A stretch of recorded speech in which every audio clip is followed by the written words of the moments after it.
Good morning, members, and welcome to this meeting of the Economy and Infrastructure Committee, which has been live streamed and recorded.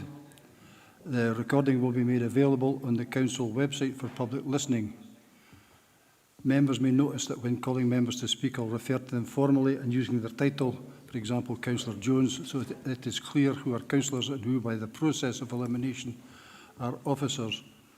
Before we move on to committee business, I'd like to welcome Councillors Dennis Mail and Pauline Drysdale onto the committee today, and Councillors Stephen Thompson and Archie Dryborough back into this committee. At the same time, thank Councillors Hagman and Pauline Stevenson for their contribution at previous meetings. Remote participants, please follow the good practice guidance, which includes the muting of microphones and switching off your video when you are not addressing the meeting, writing speak in the Teams chat function when you want to contribute, and if you're in the hall, you can do this on your iPhone or iPad. Please don't repeat contributions already made by other members. No material should be posted in the chat function if it is intended as part of the discussion.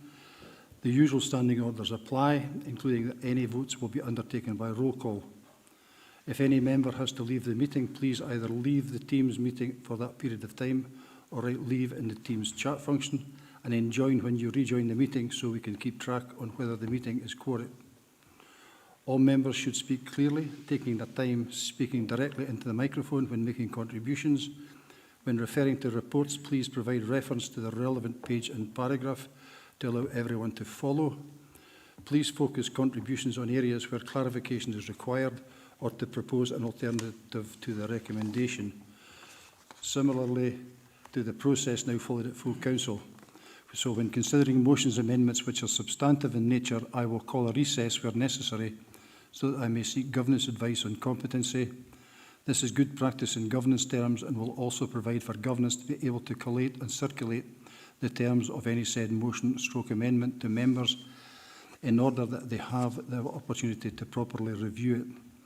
I hope this process makes matters more effective, and I seek member support in implementing this. Okay, so we'll move on to item 1, which is the Southern apologies and my approval of remote participation. Claire? Okay, thank you, Chair. I should say that since the papers were published, as you say, there's been a couple of changes on the committee. Councillors McGregor and Stevenson have been replaced by Councillors Drysdale and Drybrough. We currently have 18 members present this morning. There's 10 in the hall and 8 on Teams. The 8 on Teams are Councillors Blake, Campbell, Dempster, Ingalls, Johnston, McCammon, Marsh and Wilson. Thank you. Thanks very much, Claire. Councillor Marshall? Yeah, Councillor Drybrough, he's just attending an armed forces commitment that he had, but he will be joining the meeting in about an hour's time. Thanks, Sean. So move to declarations of interest. Any members have any declaration of interest or statement of connection?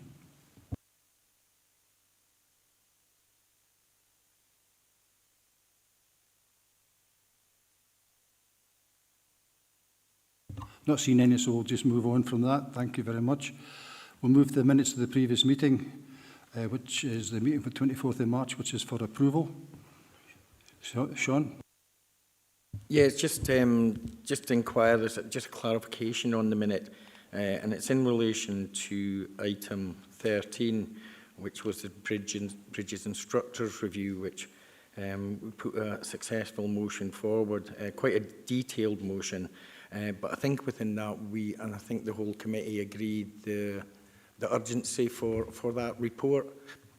And I'm really just wondering when we will see that, because I was a little bit concerned as well. It might be, it's just a time thing, but in the item 10 report on the service plan for 2026-27, I would expect to have seen a new item on there that would have covered the Bridges and Structural Review. Thanks. Thanks for bringing that to my attention, Sean. That's got to be covered in item 10 later on, so raise it there rather than, because we don't normally have matters arising from a minute at this stage. So item 10 in the agenda, Karen and the team can cover it then for you. Is that okay? So are we happy to approve the minute for accuracy? Because it's a noting minute. Yep, okay, thank you. So we'll move on then to item number 4, the Community Asset Transfer, Langham Old School, Thomas Telford Road, Langham. The report presents to members a Community Asset Transfer application from Langham Alliance and the Community Business Plan for the transfer of Langham Old School under the Community Empowerment Scotland Act of 2015. The report also includes a recommendation of Annandale and Eskdale Committee, who considered the application at their meeting on the 25th of March, and further guidance in relation to this recommendation. I've got Stuart Hamilton and Stephen Whitelaw here available to take any questions on the report. Stephen, are either of you any to add to the report at this stage? Morning, Chair, morning, members. Nothing else to add to the report, but happy to take any questions. Okay, thank you. Councillor Mail. Yeah, thanks, Chair. And I think this project is so vital to the community of Langham, because the one big problem we now have is we have no housing for anybody. Our young are having to leave and go and live outside Carlisle. Our elderly are going to places like Ann and Gretna and other places. So this is one of the projects that is a private project through the Langham Alliance, but it is so vital that we get it over the line and we get it going. And I would just like to move that we accept option 1 as the way forward. Thanks very much, Dennis. Anybody else want to come in? No. I've got two here. I've got Councillor Slater first, name Councillor Thompson. David? Yes, I'd just like to second. That's fine, thank you. Thank you. Stephen, will you go do the same? Yeah, thanks, Chair. It was just, obviously we discussed it at area committee, and but I think option 1 seems to make the most sense, so happy to second. And we'll probably pick up some of the issues around Langham in the housing item later on in the agenda. Yeah, that's fair enough. That's the same as Sean with the issue that he brought up earlier. So, yeah, that's fine. Thanks. So in that case then... sorry? Caroline, sorry, you come in. Oh, thanks, Chair. It was just when I met with the Langham Alliance, they were really grateful to the support of Stuart, the ward officer. So just wanted to, that recorded that they said they wouldn't have been able to get us to this stage if it hadn't been for him. So just to thank him very much for all his hard work. Thank you.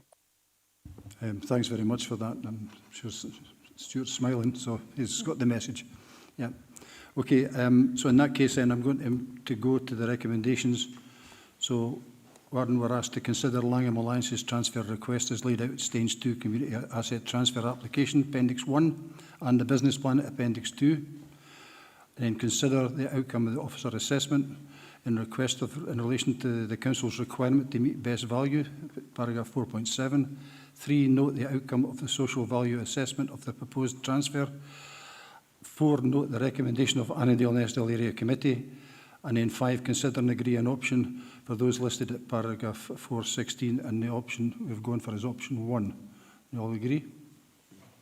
Thank you very much. Thanks very much. We'll now move on to item number 5, the Economy and Infrastructure Final Outturn Report for 25-26. Report by the Executive Director, Economy and Infrastructure. The report provides members with an overview of financial performance for the financial year 25-26 for Economy and Infrastructure, highlighting the main variances and outturn positions. Financial details are contained in the supporting appendices. I would want to acknowledge the hard work of officers across the Directorate to help achieve this positive outturn position. Tam Alder and Chief Officers are all available here to take any questions on the report. Tam, is there anything you want to add at this stage, or anybody else want to add? Nothing to add, Chair. Thank you. Thank you very much. So I'll move it straight to questions. Councillor Dashper. Thank you. Just one of clarity, really, looking at Appendix 3. Can you just explain for us what exactly the community benefit is in relation to the food contract for school meals? Thank you. Morning, Councillor Dashbert. So, yeah, that relates specifically to one of the contracts the Council has through the Scotland Excel framework through the brakes supplier. And as part of that contract, there is an annual rebate that comes from the supplier, and it's stipulated that that goes specifically towards community benefits. And the allocations against the community benefits reserve are kind of sit with the head of Facilities, Waste and Neighbourhood Services team. So, Alan, can you add anything to that? Thanks, Chair. Thanks, Councillor Dashford. Morning, members. Yeah, just a bit of detail on that. So it's directly attributed to the central stores and the foods that come in for centrals for breaks in the Scotland Excel contract.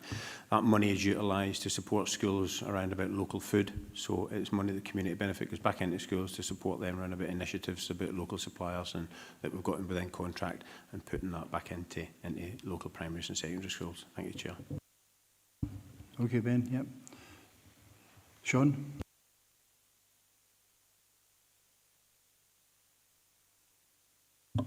Yeah, just in relation to 4.2, where it kind of explains that the budget pressures have been partially addressed by underspends within staffing budgets, and that relates to 4.8, I take it, with regards to the facilities management underspend of 730,000. And I think the reason is just the vacancies with non-frontline posts.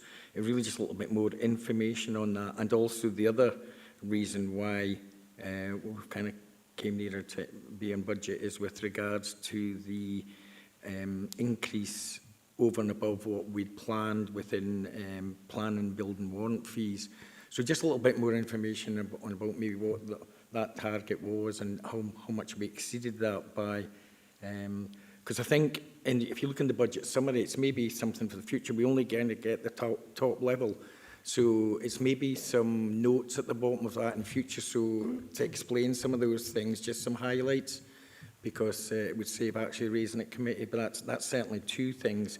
And I think the final point is just to say that on 4.14, with regards to the public school bus contracts, I do note that we did come within the budget, but that has been at the cost of an impact on the services that we're providing through tendering. Thanks. Okay, Tam, can you start it off? And I think Alan's got to come in. Morning, Councillor Marshall. So I'll just pick up on your point on the planning section first, if that's okay. So the net planning over recovery in terms of income for planning and building warrant fees was 395,000 for the year. Now that was partially mitigated. There were additional expenditure costs that would offset some of that. So there were payments to other councils where the council outsources some planning works too, and which generates an income on the back of that. There were also additional software costs in delivering the service. There were legal outlays associated with some large planning fee applications, including wind farms, and there were also some costs in there associated with maintaining dangerous buildings. So whilst the net over recovery was the gross over recovery was 395, that's the reason why the net position is lower than that. In relation to the facilities underspend, I can give you a sort of high level position, then perhaps Alan could come in, but it was mainly related to the chief officer recruitment and the sort of backfill arrangements around that. So this was in relation to sort of band 7 posts and above, so not the frontline delivery posts. And when we're doing the forecasting, at this point in time when we've done the Q3 forecasting, we did assume that these posts would be filled at some point in the final quarter, and when they weren't filled to the extent that we anticipated they would be, that led to a further level of underspend there. So hopefully that explains some of it, and I'll let Alan come in on the back of that. Thank you. Alan. Thank you, Chair. Just to add a bit of detail on the facilities underspend. So I think Tom's pretty much covered the main areas of it. I think the bit of detail behind the reasoning in that was, so the chief officer post was an interim. The backfill had been tried to be recruited to and hadn't been done. So that was and then subsequently from that, there had been 2 junior management posts that had been sitting within that pot as well. As part of moving forward and looking at the potential remodelling of facilities waste in the neighbourhood in its entirety, decision was made by myself and the interim post to hold them posts back until we've seen the permanency of that recruitment, and then see how that would be utilised into the merging of FWN as a utilisation in that posts, rather than fill them just for the sake of filling them. Thanks, Chair. Okay with that, Sean? Yep. So I'll move on now to... Are you want to come back in? Yeah. It was just on recommendation 2. Again, it's been raised, and I think we are where we are with regards to the budget savings. We did predict £1 million, but we only achieved around about £500,000. So it's kind of like a worrying trend. We did have a meeting, the Labour Group had a meeting with to discuss, budget going forward yesterday. And I think some of the explanation we got is maybe that we need to plan it better for the savings to begin at the beginning of the year, but I'm just wanting to kind of get some reassurance on the budget savings for next year, that hopefully they're realistic budget savings, and what lessons we've learned from not being able to achieve over half the savings that we predicted at the beginning of the year in the budget. Okay, Lisa will take that question. Thank you, Councillor Marshall. So I think last year there were a couple of different things. One was that some of the savings we put forward weren't just wholly agreed by members to implement from April, but required us to bring things back to committee, which then caused that delay. However, the saving was applied as a full year, so that's why on some of them, but not all of them, we ended up with that discrepancy. We don't have that this year. So yes, we're confident that the savings can be delivered. That's not to say that some of them aren't very challenging, but we certainly have more confidence in terms of delivering the full amount than we did last year, in part because of some of that change that we experienced. So.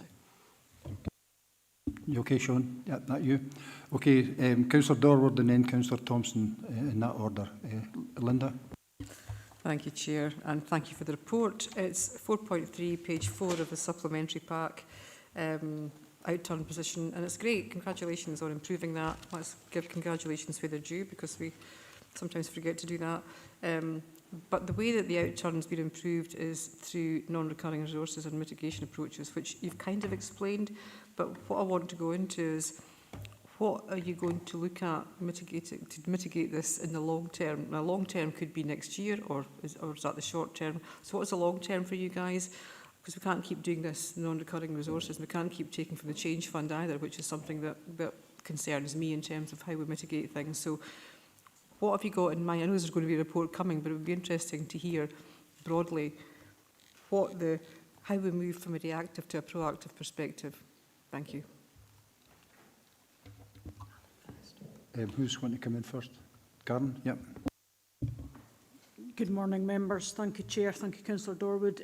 I can probably start with transport and infrastructure, where there is, and historically has been, significant financial issues across services. So you will see within the report that certainly through property estates and programmes, significant work has been undertaken by Mo and the team to ensure that overspend that we previously saw has been brought back on budget. But that does come with unintended consequences, which is highlighted within the report, that we'll continue to discuss with finance colleagues. Specifically in relation to transport and infrastructure, ongoing concerns in terms of ASN particularly, and the under-16 transport provisions. So the team, as you know, are working through a project development for ASN. There's a further report due back in September in terms of progress in relation to that. And one of the key elements is ensuring that procurement processes are followed for all provision in terms of the 16-seater vehicles and smaller than that, so taxis as well, for both aspects of transport delivery. Alongside that, the framework requires to be significantly tightened in terms of provision of particularly ASN, and we're working in collaboration with education services in order to progress that. So it is definitely work ongoing. Specific reports will be brought back to committee, and also through the finance report we'll keep members up to date in that progress. Thank you. You okay with that, Linda? If we can come back, Chair. I mean, thank you for that. I think it's reassuring for us as a committee, and also reassuring for the taxpayer in terms of the work. I know it's hard, I know there's a lot of work to catch up on, but in terms of governance and scrutiny, that makes it much better. Thank you so much. Yeah, I think, Alan, you want to contribute as well? Thank you, Chair. Thank you, Councillor Dorwood. I think it's a really valid point raised, and specifically is worth mentioning when we look at the two key areas. So facilities waste, it's caused some of that reoccurring budgets that need to come back into support. I guess neighbourhood services is an example. The big challenges that we've had over the last year has been an ageing fleet, and we're looking at working with securing some capital money to try and bring that in. So the fleet has been, we've got significant higher charges where we are with the fleet ageing. Second one is arborists issues that we've got with ageing trees and the storm damage, but we've been asked to provide a report coming to committee this year in September about bringing that in-house and looking at it more efficiently rather than spending the excessive monies that we've got for subcontractors, so that's a positive. I think the one that's the main concern for where I'm sitting at the moment is the waste service, and there's many elements to that. Changing legislation continually pushes us in a direction of pressure, which is our gate fees move from £85 a tonne to 115 as an example for our residual waste, and that's a challenge based on budgets not moving. I think other elements that's putting pressure on the waste services are, and it's report presented today through the chair, which is HWRC. We've got some significant challenges on there from a revenue perspective, and looking at the potential options of that through the paper later on would be helpful and moving forward. The route through it is, I think we've got limitations around about how efficient we can make the waste service based on the budget that we've got, but what we have got coming in for a national perspective is the extended producer responsibility funding, which was utilised this year to support that. I think we brought that to committee last November and put an action plan together. I think we need to review that action plan and potentially reprofile it to try and make the service more efficient based on, we know that there'll be some of that funding continuous. So I think to make that more sustainable. The other element I think is worth highlighting is that the Directorate has had conversations with Finance about meeting on every quarterly basis around about what does sustainable look like. And I think that's the key element for us. It's about for an E&I Directorate is how do we work together. When you look at facilities, waste and neighbourhood services, it's about, it's due to the interim positions that's been in the position, there will be efficiencies come out of that, and working with finance and what does that sustainability look like, I think is the way forward to try and make sure that certainly from an FWN perspective is that there's an efficient, sustainable model in the long term. Long term, probably for me 3 years looking at how we can get to that position. Thank you, Chair.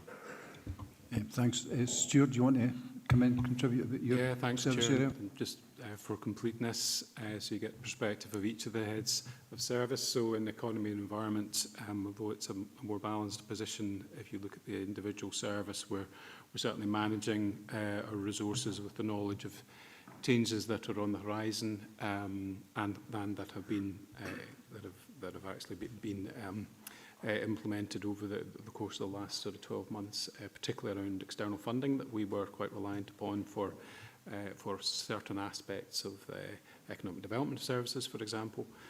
So we're cautiously and carefully managing a transition to rebalance work between capital and revenue resources, and also looking at the balance of work between our fee income, which was mentioned in a previous question, and expenditure.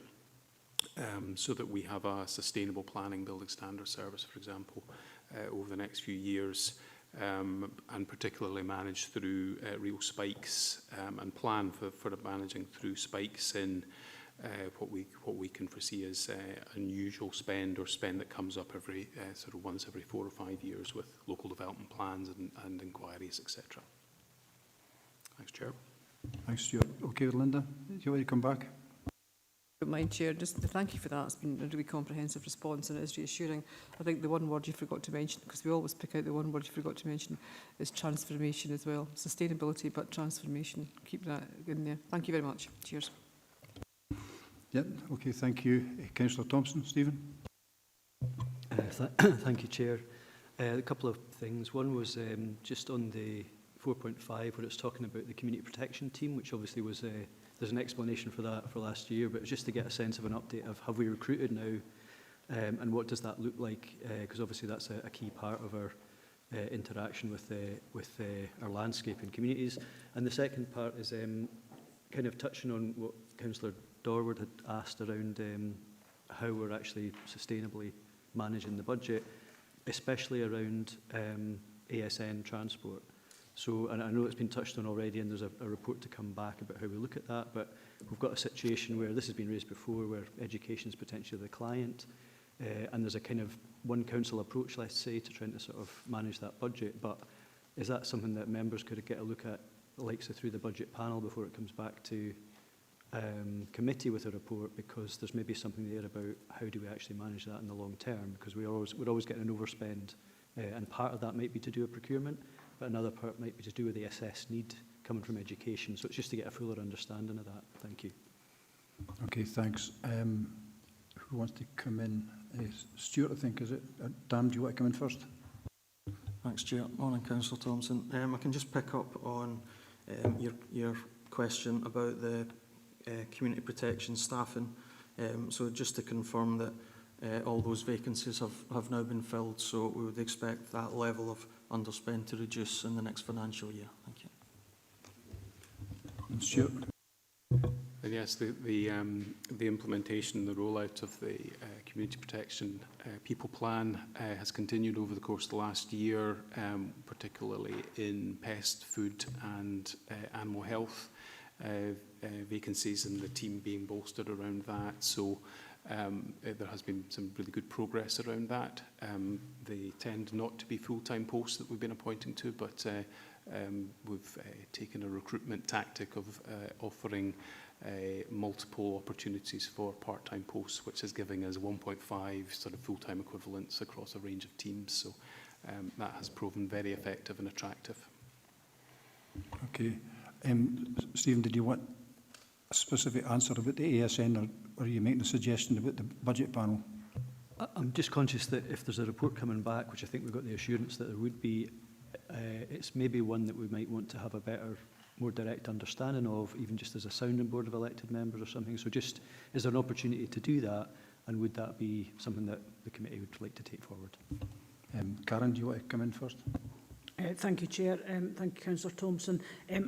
Again, you know, just to give that assurance that there is a collaborative one council approach in terms of E&I and education working together in order to overcome and transform the ASN service into that sustainable service that we spoke about earlier.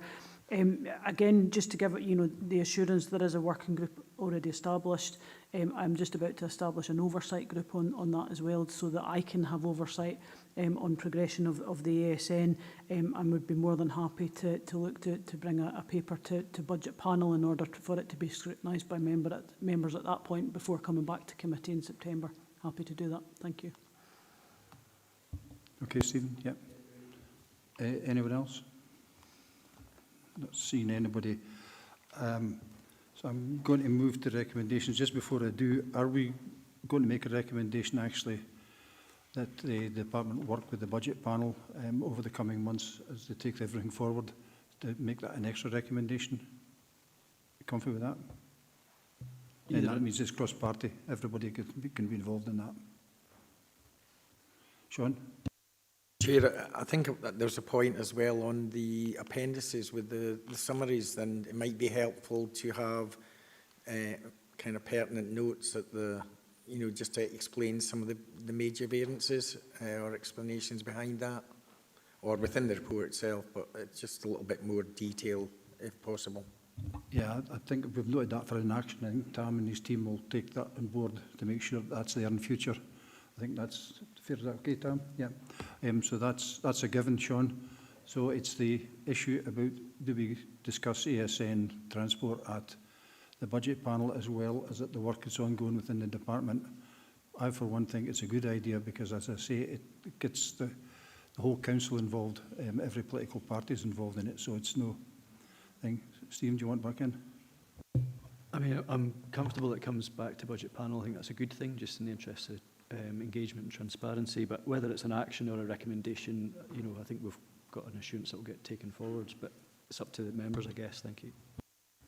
I mean, I'm happy if it's an action because it'll get done anyway. But if you want to put it in the record that we're going to look at it, it's the same situation we had with social work years ago. You know, is it under-resourced or is it over budget? That's a $64,000 question every single time about that. So this isn't the first budget this has happened. It's not the first year. It's over a number of years this has been happening, and it's consistently getting worse as more and more children, especially children, are being identified as having additional support needs. So I'm happy. I'm in your hands here. Do you want just to have it as an action to take forward for the director to take forward with the team, or I can note it in the minute here so that it's always there forever? Yeah, Linda. Thanks, Chair. I totally understand Councillor Thompson's request, but I would suggest it would come to the budget panel anyway. I would suggest it would come to the budget panel by default anyway, because the budget panel looks at things that you know, that are potentially challenging for the organisation in terms of finance. So I don't know what the director thinks about that, but I think it would be raised anyway as an issue. But yeah, absolutely. As you say, the budget panel can request. I'm happy that it goes in as an action that gets recorded onto the system, and we'll bring it through before September's committee report. So if members are happy with that. Yeah, I think we've got consensus there. That's what I was looking for, so that's fine. So I'll move the recommendations then. We're asked to note 1, 2, note the progress, 3, the summary of services reserves and everything that's in there, and also the action about the ASN overspend, with interaction between the budget panel and officers as they take that forward. Are we happy with that? Right, thank you. Okay, we'll then move on to item number 6, the Capital Investment Programme Report, Financial Outturn Position for 25-26 and Project Progress Updates. A report by the Assistant Director, Transport and Infrastructure. The report provides elected members with the financial outturn position and for the year, and the programme project progress updates for the capital investment programme and asset classes except ICT asset class. So I've got Karen Stewart, Donna Allardyce, other officers, Karen Donaldson, Stuart Cavan, Simon Fieldhouse, Oliver Schimmel, Mo Agun and Gordon Bryce, all available to answer questions. Karen, is there anything to add at this stage? Thank you, Chair. Nothing to add. Happy to take questions. Thank you. Cast of 1,000. Absolutely. So I'm going to open it up for members. Sean? Just a couple of points. Just in relation to the appendixes for the capital project, it's just with regards to, because I think it mentions it, it's the Stranraer Marina expansion project. It's really just to clarify that the reason why we're not actually illustrating the actual cost of this is we're waiting, is it the conditions that have been put on by the Scottish Government that we have to comply with to do that? That's a quick question, then I've just got another one. Stuart? Yes, absolutely. Straightforwardly, it is, we're working through the preconditions before we can let the contract and before the Scottish Government ultimately confirms all of their grant funding for it. Yeah. And also just it's just with regards to and I know it's still being developed, but just to kind of welcome the ongoing engagement that we've had with regards to the draft improvement plan. But the one thing that, and I've had a quick look through it, I'm not sure it might be covered, so maybe just confirm with Karen that one issue that probably I didn't see was addressed through that is how members can have some sort of influence or prior citing of, and it's the asset classes funding. And I'm wondering if that has been tagged already to be looked at. And it's something that, you know, it could be done in various ways, but our group are quite concerned that there's, whilst we have clear and, you know, very detailed on the larger capital projects, there's millions, or if not tens of millions of pounds that are going through asset classes, which seem to be decided, the programmes seem to be decided by the boards in many of the service directorates without any kind of input from members. And you know, I'm just thinking that maybe one way of doing that is prior to it being agreed through committee, the final programme. And I know that, you know, if you look at the roads one, that is subject to change. But I think from members' point of view, it would be good just to see that list, the draft list, just because I think we'll all have issues on roads, etc., that we would maybe have expected to be in the programme. So it's just about how we can look at that so that members do get sight of that prior to it being final confirmation. And I know they're subject to programme changes, but it just seems we're missing out on something here with asset classes. Karen, can you take it? Thank you very much. Thank you, Councillor Marshall. And I know we certainly, you know, picked up part of that discussion when we came around political groups over the last, you know, couple of weeks in terms of the capital investment approach and reporting. I absolutely appreciate that, you know, it's a change and a significant change for members in terms of the way that we are now reporting, which will be coming up to a year in September. And the fact that members no longer get that detail, particularly in public realm, particularly for, you know, land asset class and roads specific elements. So what we do present now is that higher level. So for instance, roads is broken down into carriageways or other elements within that section. But you're absolutely correct. It's that high level to try and allow E&I committee to have that strategic overview. What we have done and are doing is through Donna, the dashboard has been updated. Now that came out to members, all members on Friday, and that does have the specific detail in terms of each project allocated to each capital programme. So that does start to give the detail in there. And we will look at ways in how that can be cascaded earlier to members ahead of committee so that you have that detail and that breakdown. I think it's worthwhile also highlighting that defects, particularly for roads, requires to be on the risk-based approach, which is advised by the National Highways, and the team work on that framework in order to allocate funding to roads improvements or roads repairs. So even although it's a capital-based programme, as is the same for the revenue programme, it is based on that risk-based approach going forward. So I hope that answers your question in part. Anyway, thank you. Sean, do you want to come back in? Yeah, it is in part, because I think, irrespective of the new process, I still feel as though there is some gap between, you know, what is decided within the asset classes. But at least previously, you did get the chance to interrogate that and question that at the beginning of the financial year when the programmes were published and introduced. And it's more, and it's just more that it seems to be that quite a lot of that funding in asset classes is just a officer's decision. And now there doesn't seem to be, the level of scrutiny is even less now. So if in some way we can build into it so that at least we can see, so that, you know, the chance for members to raise questions as to, well, what about certain issues in our ward that maybe we thought might have been included within that. So it's something roundabout there just to look at that if possible and look at some sort of solution.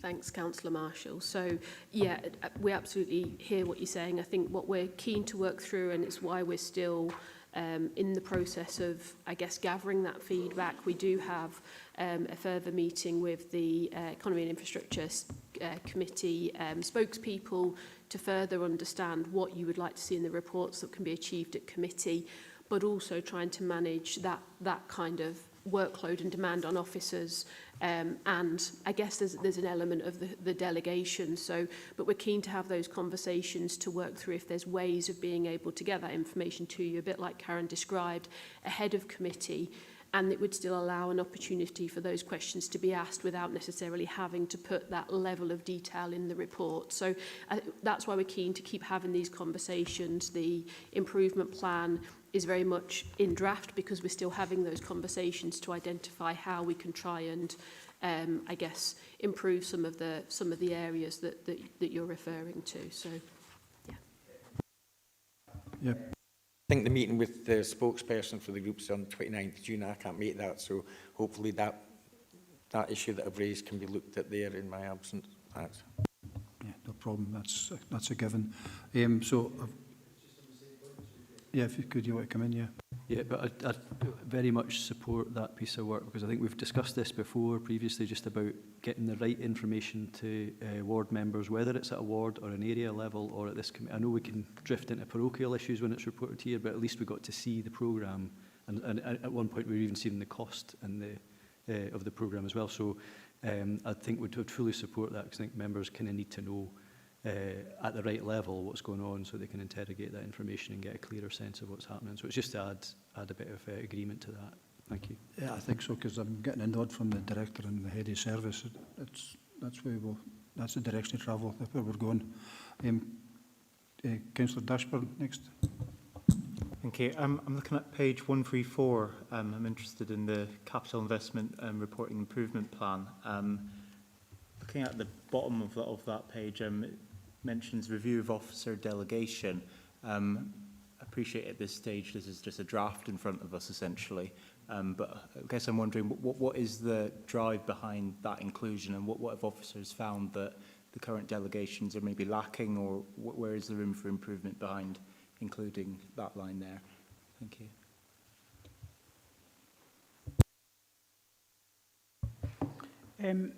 Thank you, Councillor Dashford.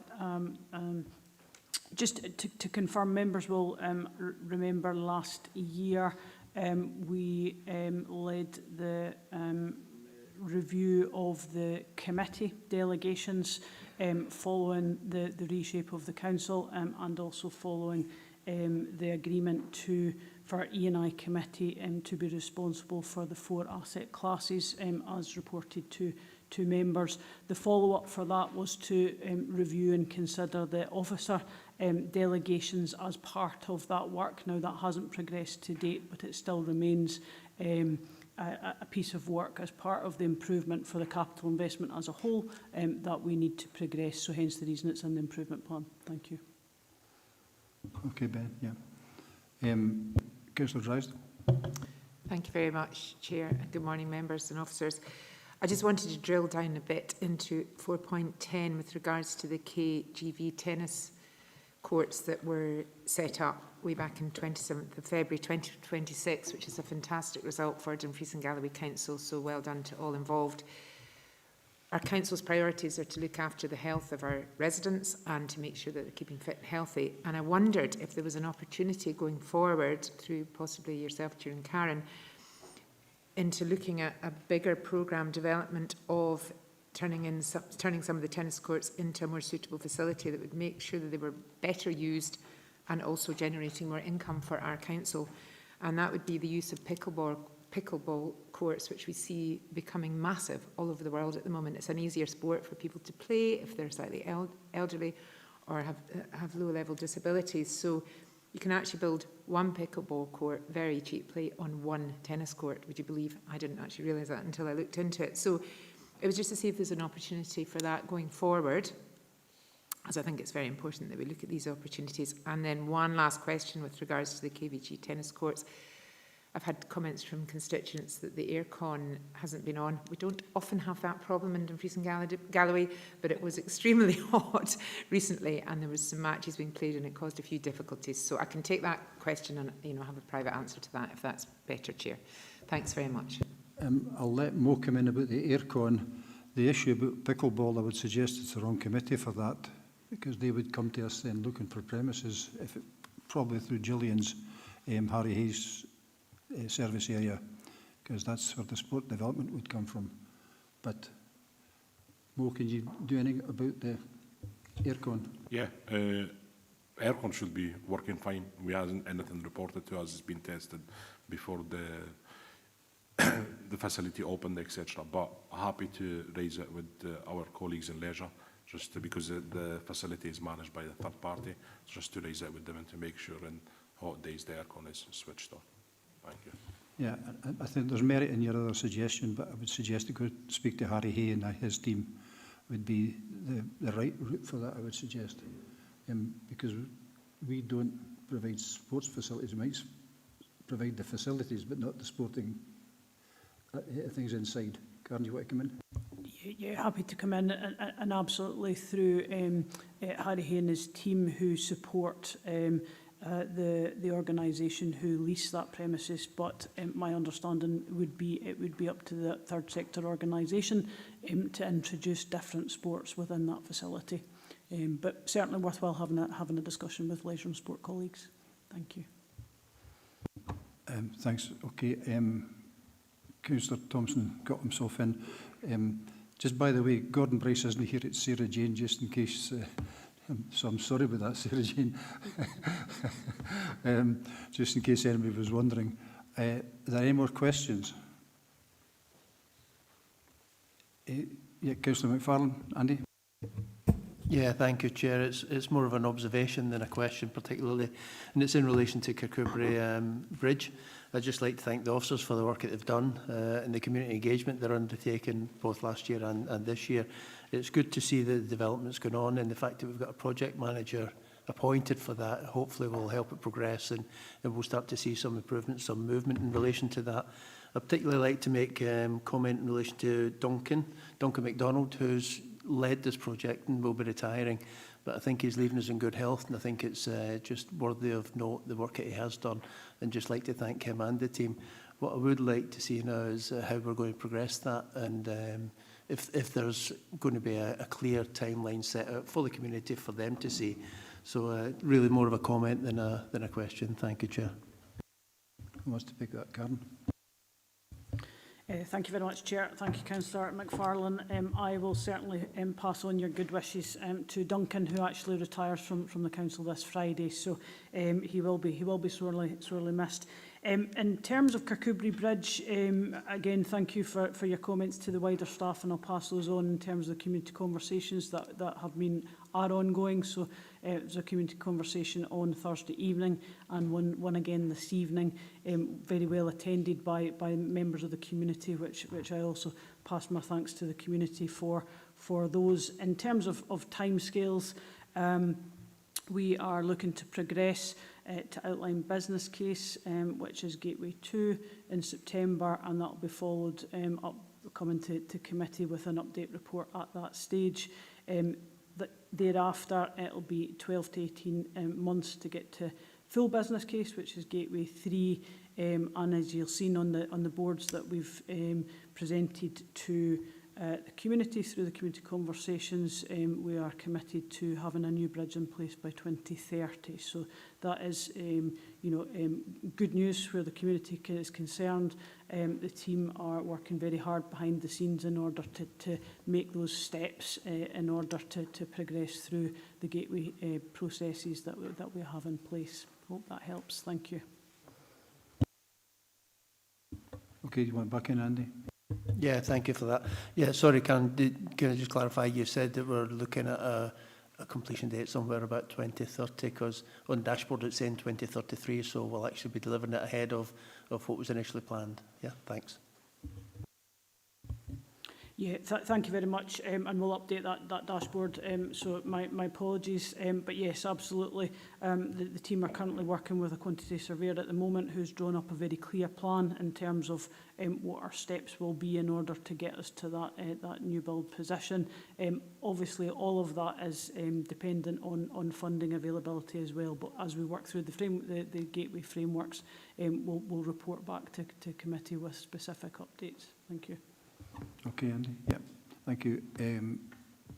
Councillor Dorward, Linda. Thank you, Chair, and thanks for the report. Draw your attention to 4.2, page 116 even. So obviously, the Labour Group are advocates of local government investment and capital spending, because that attracts the private sector into the area as well. Simplistically speaking, it's a massive spend we've undertaken here, over 70 million, which is rightly ambitious, I think, in the face of real terms cuts to council budgets.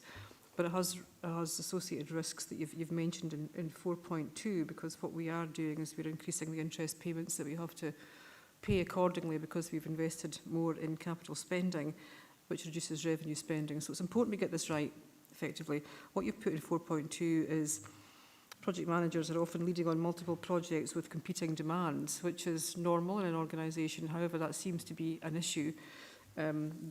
What I'd like is some reassurance that we have the right people with the right qualifications in place. And what mitigations do we have should a project manager inadvertently drop out? We do lose staff through natural wastage, whatever that might be, whatever that's called. But are we supporting our project managers, and are we supporting our project boards? We have a number of projects ongoing. You look at the dashboard, which is good. I like the dashboard. A number of massive high-level projects. Do we have confidence that we can continue to juggle all the balls at the same time, effectively, with everything else that's going on in the Directorate? Thank you. Mo? Thank you, Chair. Thank you, Councillor. Yeah, in terms of the project management resource the Council have, I think as much as challenging in the region to recruit the appropriate resources, especially in terms when it comes to the technical disciplines. In the past 2 years, we've been very lucky in terms we built a team in the PMO that works across the capital project for the Council, works with economic development, with the flood and the engineering side recently for the bridge, etc. What we have done, we kind of looking ahead for the future in terms of succession planning. So we have senior project managers in place, all experienced, all chartered. We have more junior project managers. We were lucky to recruit from the private sector and as well from a couple of the housing associations. But what as well, we built further layers as a project officers to train some of internal council staff who are working in the White Sands, the marina, and hopefully in the bridge, etc. So we look in that. So if there is anything that happens, somebody secure a job elsewhere or retire or something like that, there is always that backup. And the way we work is an open plan office, so everybody hear what's happening in the project, people help each other, so that knowledge is distributed across the team. Thank you. Okay, Linda. Yep. Thank you. I'm not seeing any more questions or any hands up, so I'm going to move to recommendations. So are we happy to agree the recommendations from 2.1 to 2.5? Agreed. Thank you very much. We'll move on now to item 7, the Head of Service End of Year Assessment, 1st of April 25 to the 31st of March 26 of Transport and Infrastructure. A service plan, report by the Assistant Director, Transport and Infrastructure. Report numbers 7, 8 and 9 provide the end-of-year service plan performance information for all services within the ENI Infrastructure Directorate. Members are asked to consider the Head of Service end-of-year assessment of the progress on the delivery of the 25-26 service plan for transport and infrastructure for the period up to the 1st of April 25 to the 31st of March 26. The report also provides more detailed information on health and safety performance. So Karen, we're just going straight to questions, or anything you want to add? Thank you, Chair. Happy to go straight to questions. Thank you. Thank you.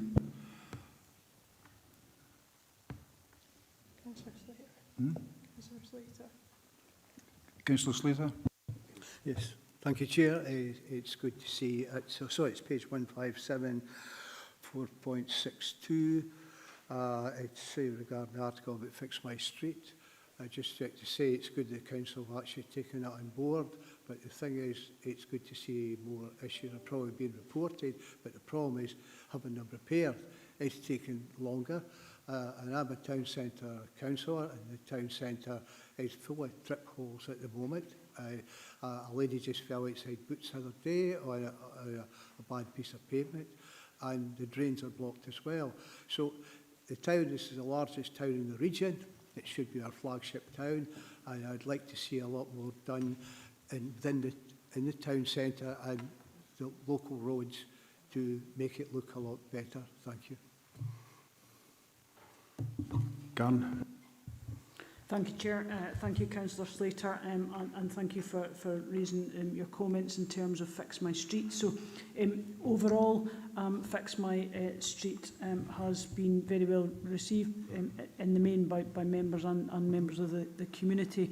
I think it's important to say that it's, that's a community-focused and community-based tool to ensure that all defects are being reported for both roads and street lighting, and it's also a system that, as you're aware, that is used in order to ensure that we can keep members and members of the public and communities up to date in terms of how defects are inspected and prioritised.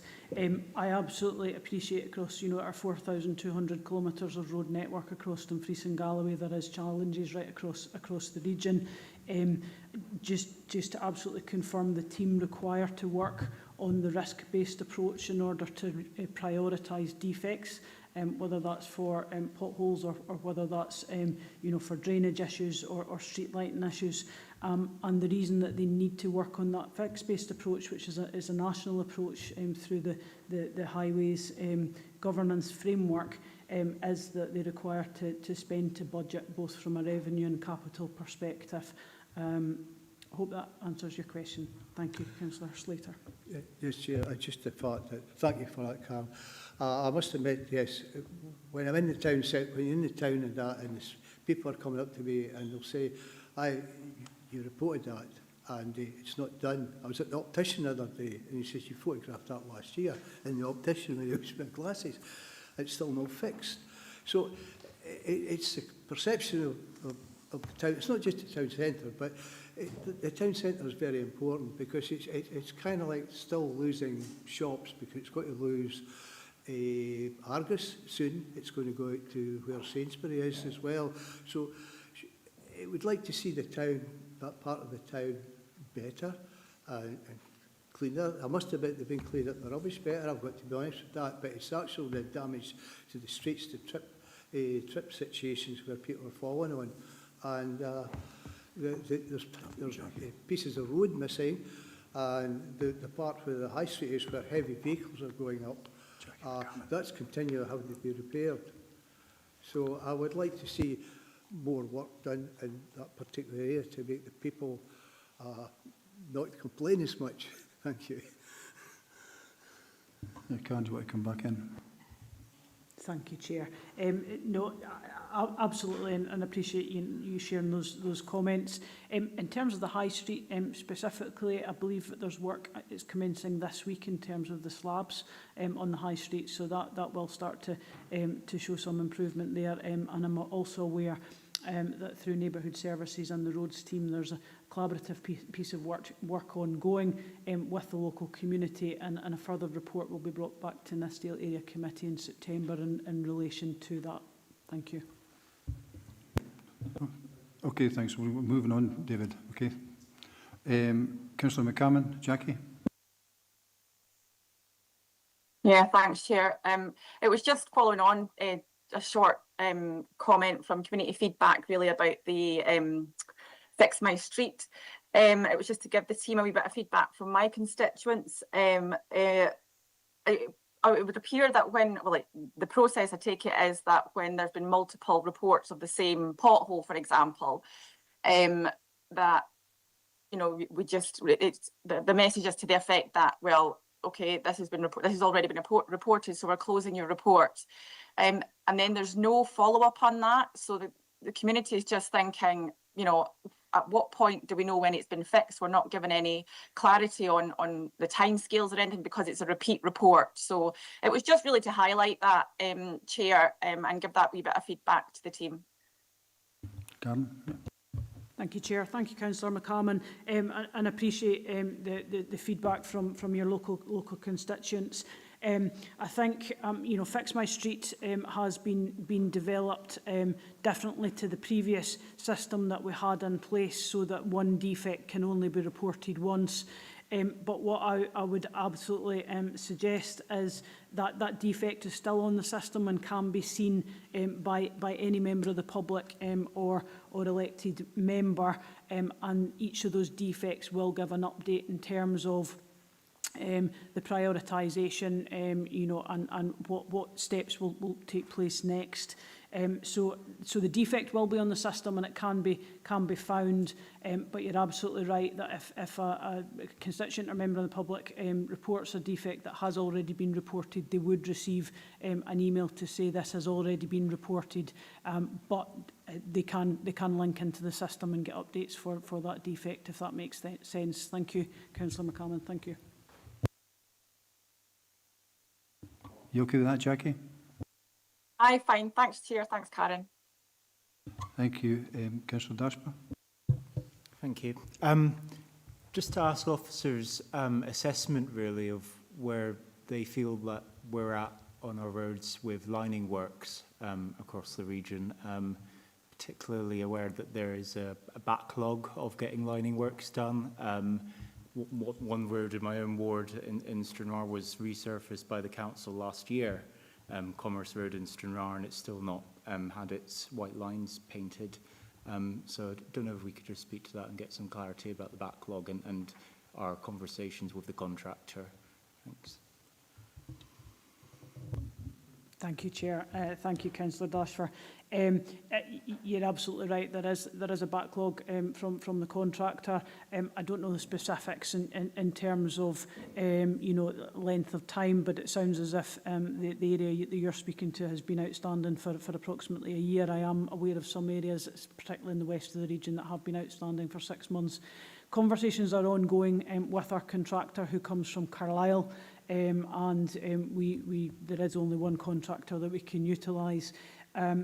From my perspective, and something that Stuart and the team are looking at, is whether it would be cost effective to bring that service in-house in the future, but we need to work through a business plan and model in order to progress that. But certainly street lining is a perception for me, and I would be keen to progress elements of that project if we can in-house. But as I say, at this current time, it's external to an external contractor, and we are in continual discussions with them to progress outstanding work. Thank you. Okay, Ben. Thank you. Councillor Dorward and then Councillor Drysdale after that. Linda. Thanks, Chair. It's a slightly pedantic point, a wee bit parochial, but generalised as well. So it's page 162, improvement projects, and it's about implementing the Dumfries and Galloway parking strategy. And I would maybe question the use of the word implement, because it's a bit misleading for some constituents, because we haven't implemented it yet in full. We've not decriminalised the parking. It's still the responsibility of Police Scotland, and we still have people parking with impunity across Dumfries and in various areas in my ward I won't go down the road of, but it's still there. So when you contact the council to say, can we do something about that, it's Police Scotland's responsibility. When you contact Police Scotland, they say they don't have the resourcing. So can we either have some more detail in terms of what, I know where you're coming from in terms of it's a process, and we're moving along a process. We have voted to make this happen, but it's not actually happened yet. So would it be possible to have some more detail in terms of timescales, because we haven't actually implemented it yet? I would suggest, it's about what I know roughly where we're going with that, but it isn't actually in the report either. So it would be useful, because constituents are constantly, I would imagine other members are the same, depending on where they are. I know there's some difference of opinion about the parking strategy, but we have agreed to decriminalise it and take it forward as a council. So I get a lot of questions from constituents, specifically in Dumfries, and I know that Councillor Slater's mentioned the High Street about. It's massively challenging. Double yellows aren't noticed in Dumfries town at the moment, so maybe a bit more detail on where we are with that would be useful. Thank you. It's not a criticism, it's just an observation. Thank you. Thank you, Councillor Dorwood, through yourself, Chair.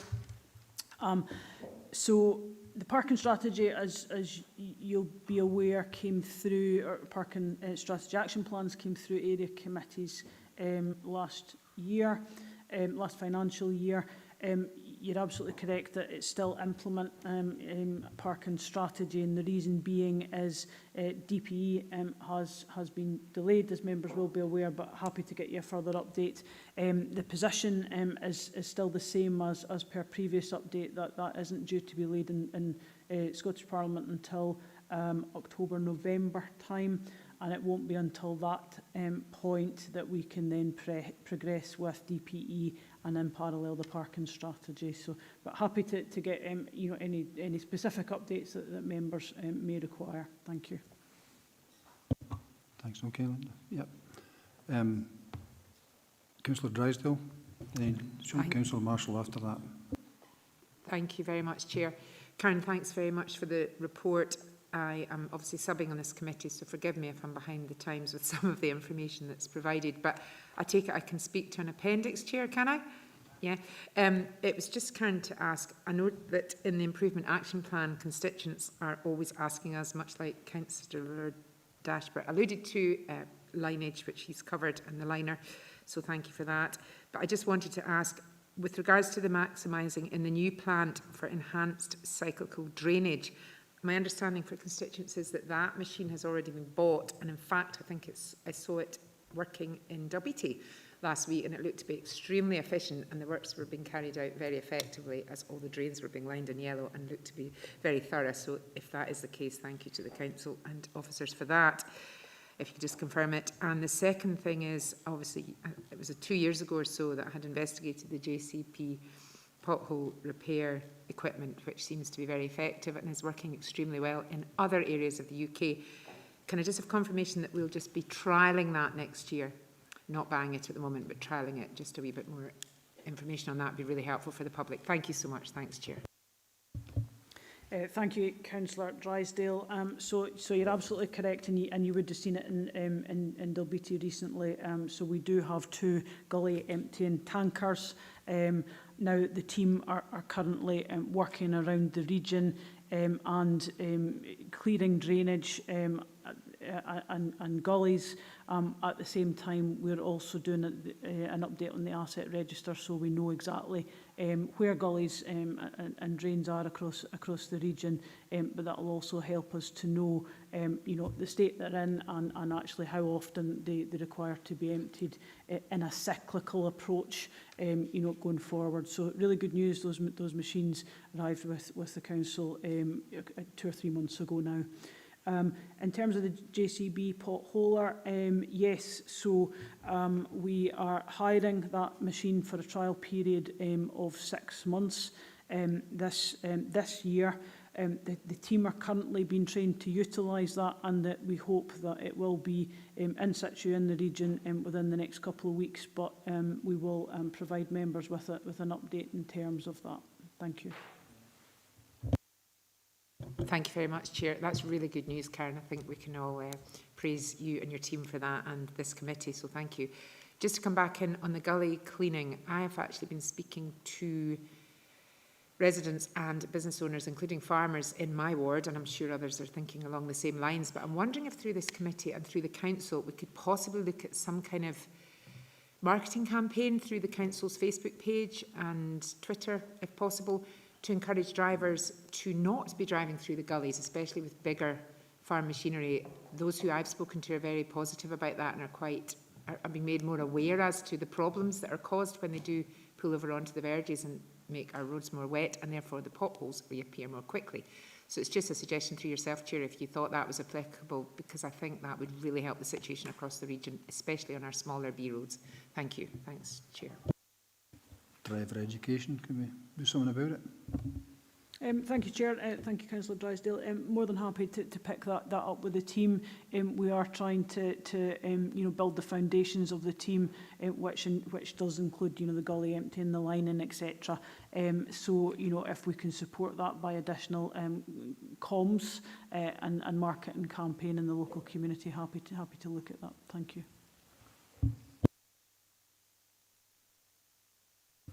Thank you.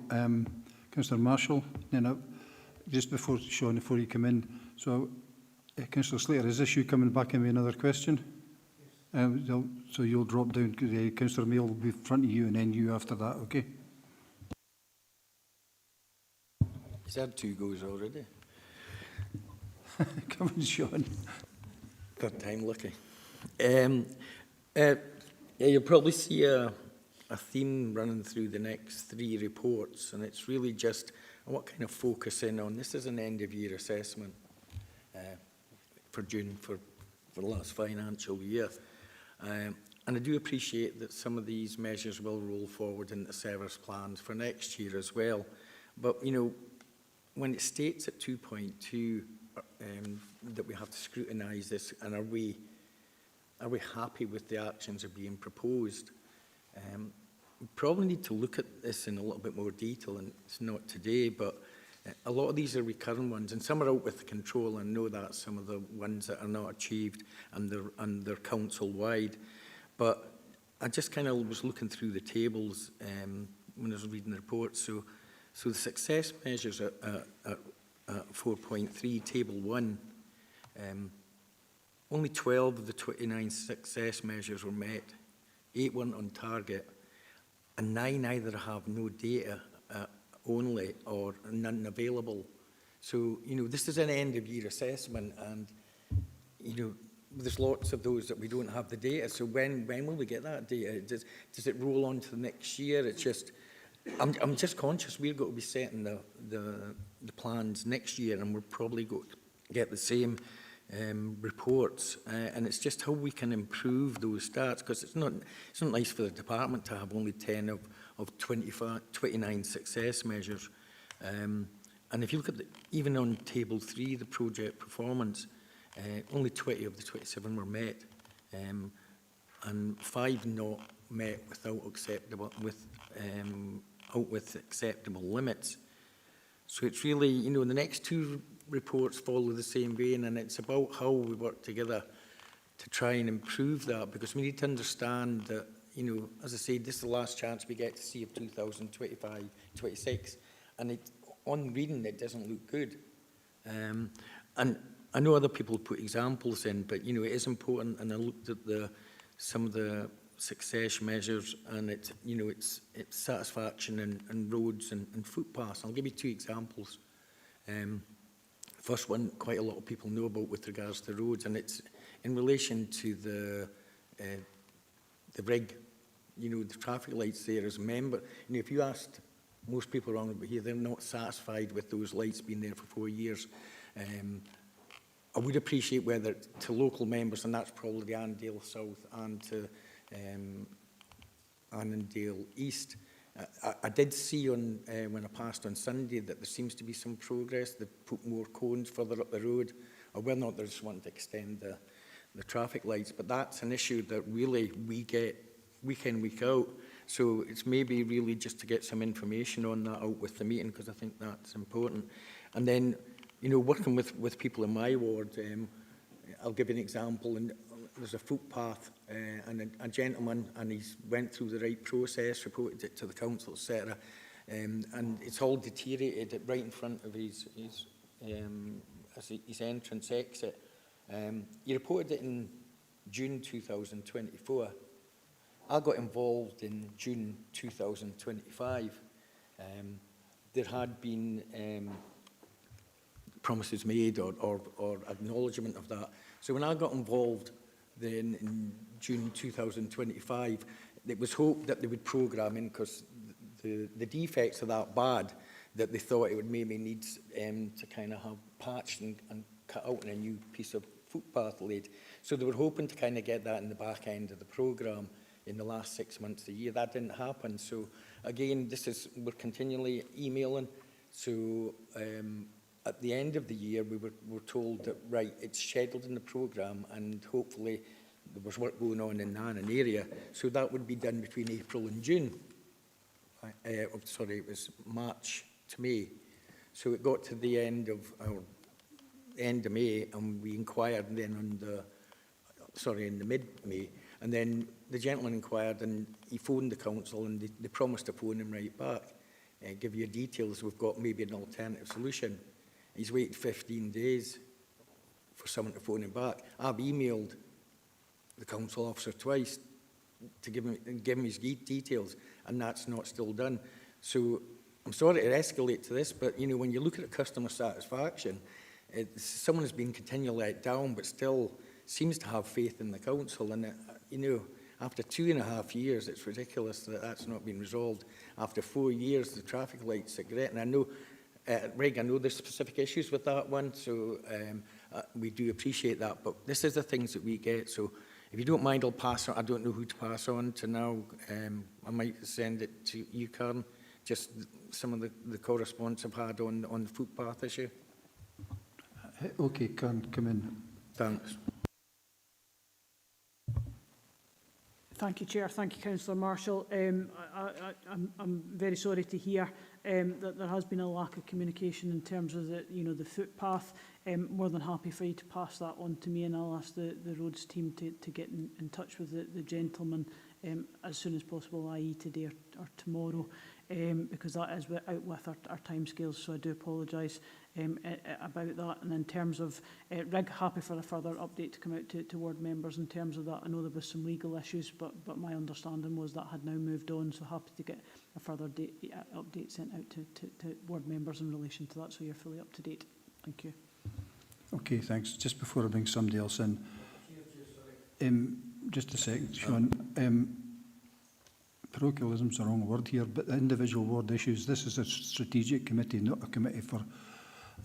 I've allowed some leeway, but we're only in item 7, we're a long way to go, and there is a mechanism in the council for councillors to actually get in touch with officers about specific problems.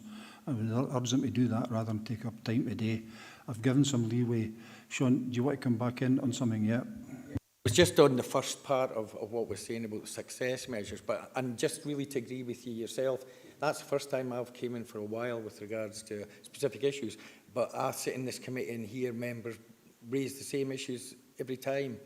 And so I take on board your point, but I thought I'd raise these two because they are exceptional. Yeah, thanks. No, I got that, Sean. It wasn't aimed at you, it was aimed at everybody. Councillor Mail and then Slater.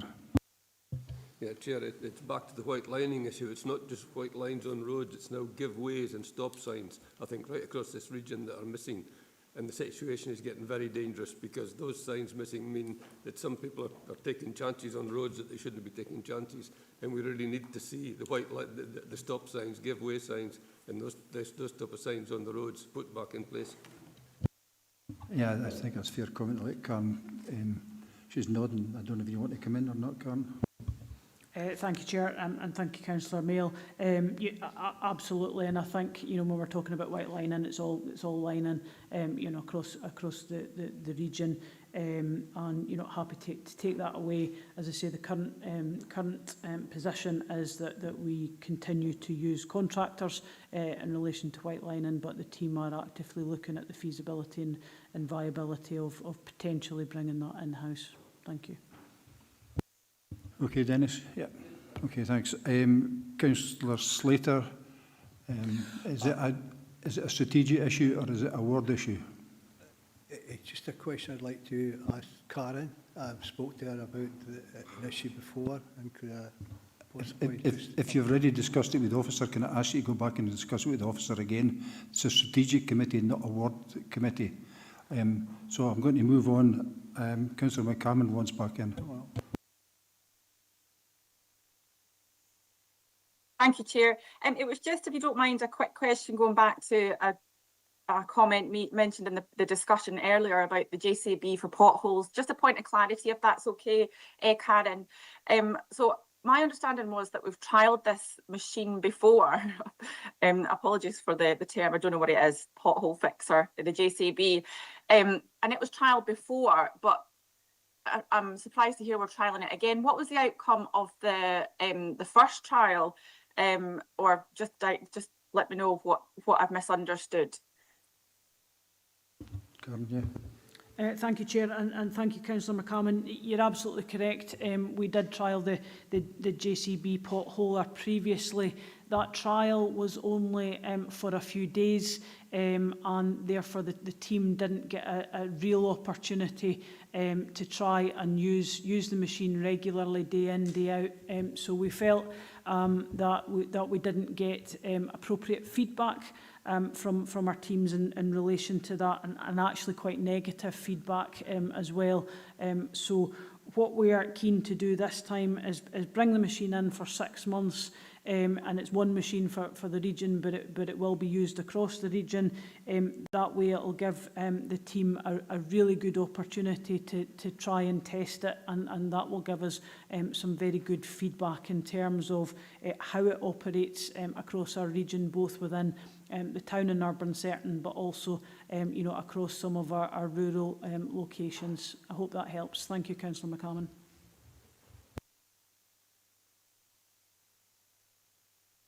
Yeah, okay with that, Jackie. I'm going to let the director come in. It was just about Sean's broader comments.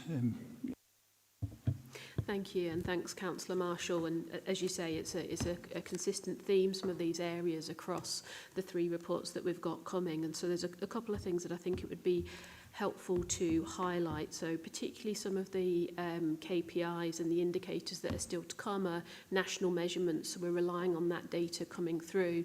But I think you make a fair point, and it might be something that we want to consider corporately in terms of how we ensure the committee still receive that data.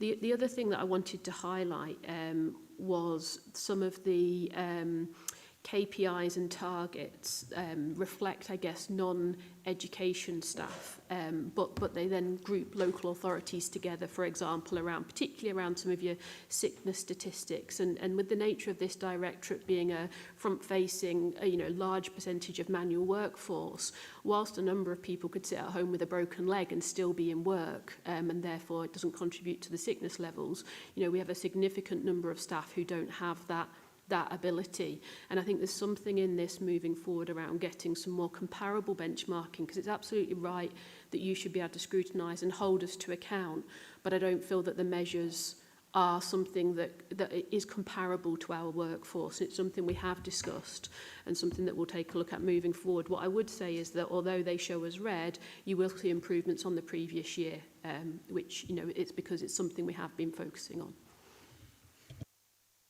Just before you come in, Sean, I'm totally in agreement with the Director, and it's a whole council issue, this, because social work, education, they're all working a lot of the time reporting on things that are national statistics they don't have and come in different timescales from us. We know that, you know that, everybody does, but it's how do we present it in a decent way so that we get a bigger picture. I think that's the point, isn't it? Yeah. And yeah, and just to agree with that, and just to come back as well, and I do appreciate as well that we know now, because we don't ask now about the annual performance appraisal, because we're getting a new system in place, but that always usually shows up red right across all the service directors. We know there's work to fix that. So really, just to save time as well, it's really the acknowledgement of when you read these, it doesn't look good, and so there's maybe a way of how we can frame that better, or look at how we actually agree these going forward. Because what I was going to say, but I'll quickly say it now, there was in the next report, there's 22 of 41 that were successes, the rest weren't, or that weren't met. And then in item 9, there's 27 out of 60 success measures that were met. So rather than raise them at both the next items, it's just and it's not just D&I, I don't think. It's across the board, but it's something maybe it needs to be addressed. Because we get it every year, and there's lots of these targets we know we won't achieve, so it just looks bad on paper. Yeah, I think we're in agreement with that. Lisa, do you want to just come in? Yeah. Yeah, absolutely, and I'm happy to take that as an action, to take that back corporately, so we can have a bit of a conversation as to how we can make these more relevant to each of the committee's workforces. I've now got, I think, probably the last speaker on this one, Councillor Dorward. At least I hope the last speaker. Thank you for allowing me back in, Chair. And it's a strategic question, you can be assured. Try and be as strategic as possible. And the Director's actually mentioned about sick absence, and I think I totally sympathise with this specific Directorate's challenges. It's mainly operational. You've got a lot of frontline staff who do manual work. You have an ageing workforce, which is challenging, and retirement age has increased to 67, which is challenging as well for these individuals who are lifting bins and digging holes, etc., etc. So I know a lot of the issues are musculoskeletal and things, so I totally empathise with that from my previous role. You can try comparisons with the prison service, which was an operational organisation, and the civil service, which was mainly sedentary. Our absence figures were always higher because we had the same issues, so I totally get it. But I'm asking a question, it's just curiosity. What is the Solutions Centre Maximising Attendance team? Is that something that you've outsourced? Is that something to do with OH, or is it something that's specifically now in the council that deals with specific absence issues? Thank you. Thanks, Councillor Dorward, and I'll perhaps give Alan a little bit of time to come up. So it sits specifically within facilities, waste and neighbourhood services in recognition of the volume of frontline staff we have, but I'm happy to allow Alan to expand on that. Thank you, Chair. Thank you, Director. Yeah, so the Solutions Centre was an initiative that was brought in for the facilities management model originally, now has been expanded for FWN across the board. So basically what it does, it takes on some of the functions in relation especially to maximising attendance. What it does is it takes them elements away from the frontline managers so they can, instead of them being in the office managing that administrative purpose, they're out there managing the staff and keeping the boots on the ground. So ultimately it follows the three stages of maximising attendance and prompts and supports the managers in the front line to make sure that that process is being followed and that the staff who have been absent are then supported through that mechanism. Behind that also sits within FWN as a traffic light management system as well. It's got HR and other support for trade unions in that as well. So that combination moving forward, is the intention is to see how we can maximise the staff in absence downward as we would see. But your points have been made, and without repeating them, is that the workforce and musculoskeletal and the aging workforce that we've got is in there that is really challenging. So the Solution Centre is a one way in, one way out solution to support frontline services so that the management of the team are out doing shoulder to shoulder rather than we have the burden of the administrative tasks in the office. Thank you, Chair. Thank you. Okay, Linda? Yep, thank you. So I'm now going to move to the recommendations. So are we happy to agree 2.1 and 2.2? Right, agreed, thank you. We'll move on now to item number 8, the Head of Service End of Year Assessment, 1st of April 25 to 31st of March 26 of Facilities, Waste and Neighbourhood Services, Service Plan 25-26, report by Head of Facilities, Waste and Neighbourhood Services. Members are asked to consider the Head of Service End of Year Assessments of the progress on the delivery of the 25-26 Service Plan for Facilities, Waste and Neighbourhood Services for the period of 1st of April 2025 to the 31st of March 2026. The report also provides more detailed information on health and safety performance. Again, if Alan Mawson is here to take any questions if required. So, and other officers, of course, are got to be chipping in if necessary. So, is there anything to add, Alan? Are you happy to go to questions? So let's move to the questions.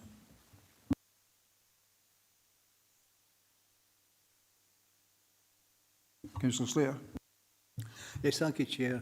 It's a question for Alan. It's maybe more an observation as such. You know how you're building a new waste plant. At the moment, when you go in there, there's cages there and they're full of electrical equipment and it all sits out in the rain. Now, I believe that there's probably money to be made off of that equipment. Some could be repairable, and parts of it could be used on other machines. So I just wonder if they get a new facility, will these electrical goods be kept under cover? So hopefully you would get more money for it when you pass it on to whatever company you sell it to. Thank you. Janice. Thank you, Councillor Slater, for your question. In terms of electrical equipment that is delivered to the household waste recycling centres, it's actually our off-taker that provides the receptacles to store that material. So we outsource the collection of that equipment to a contractor who collects from all of our sites across the region. But going back to that, would it be more beneficial if it was undercover and it would be more valuable?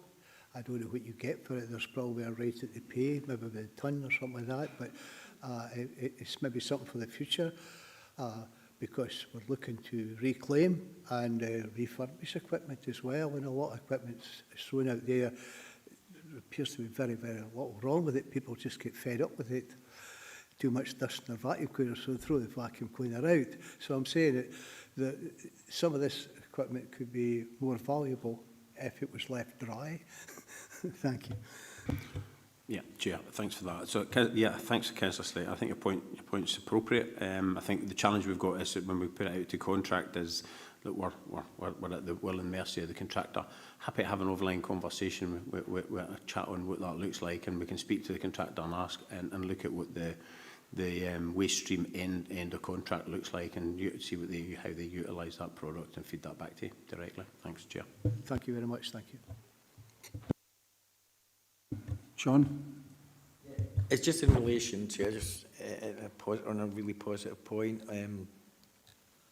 on some of the key achievements, 4.53 and 4.54, and that's with regards to the inclusive play parks, etc. I think it's fair to say when you look, and we've delivered them right across the region, and you can see from those two lists there, I'm more or less, I think I'm accurate at saying that if it wasn't for the council support of the officers, etc., I don't think a lot of those would have been completed. So it's just to put on record, you know, the work that's done behind the scenes by the council to facilitate these is really appreciated by the communities. Thanks. Thanks, Sean. We'll make sure that's got passed on to the teams involved.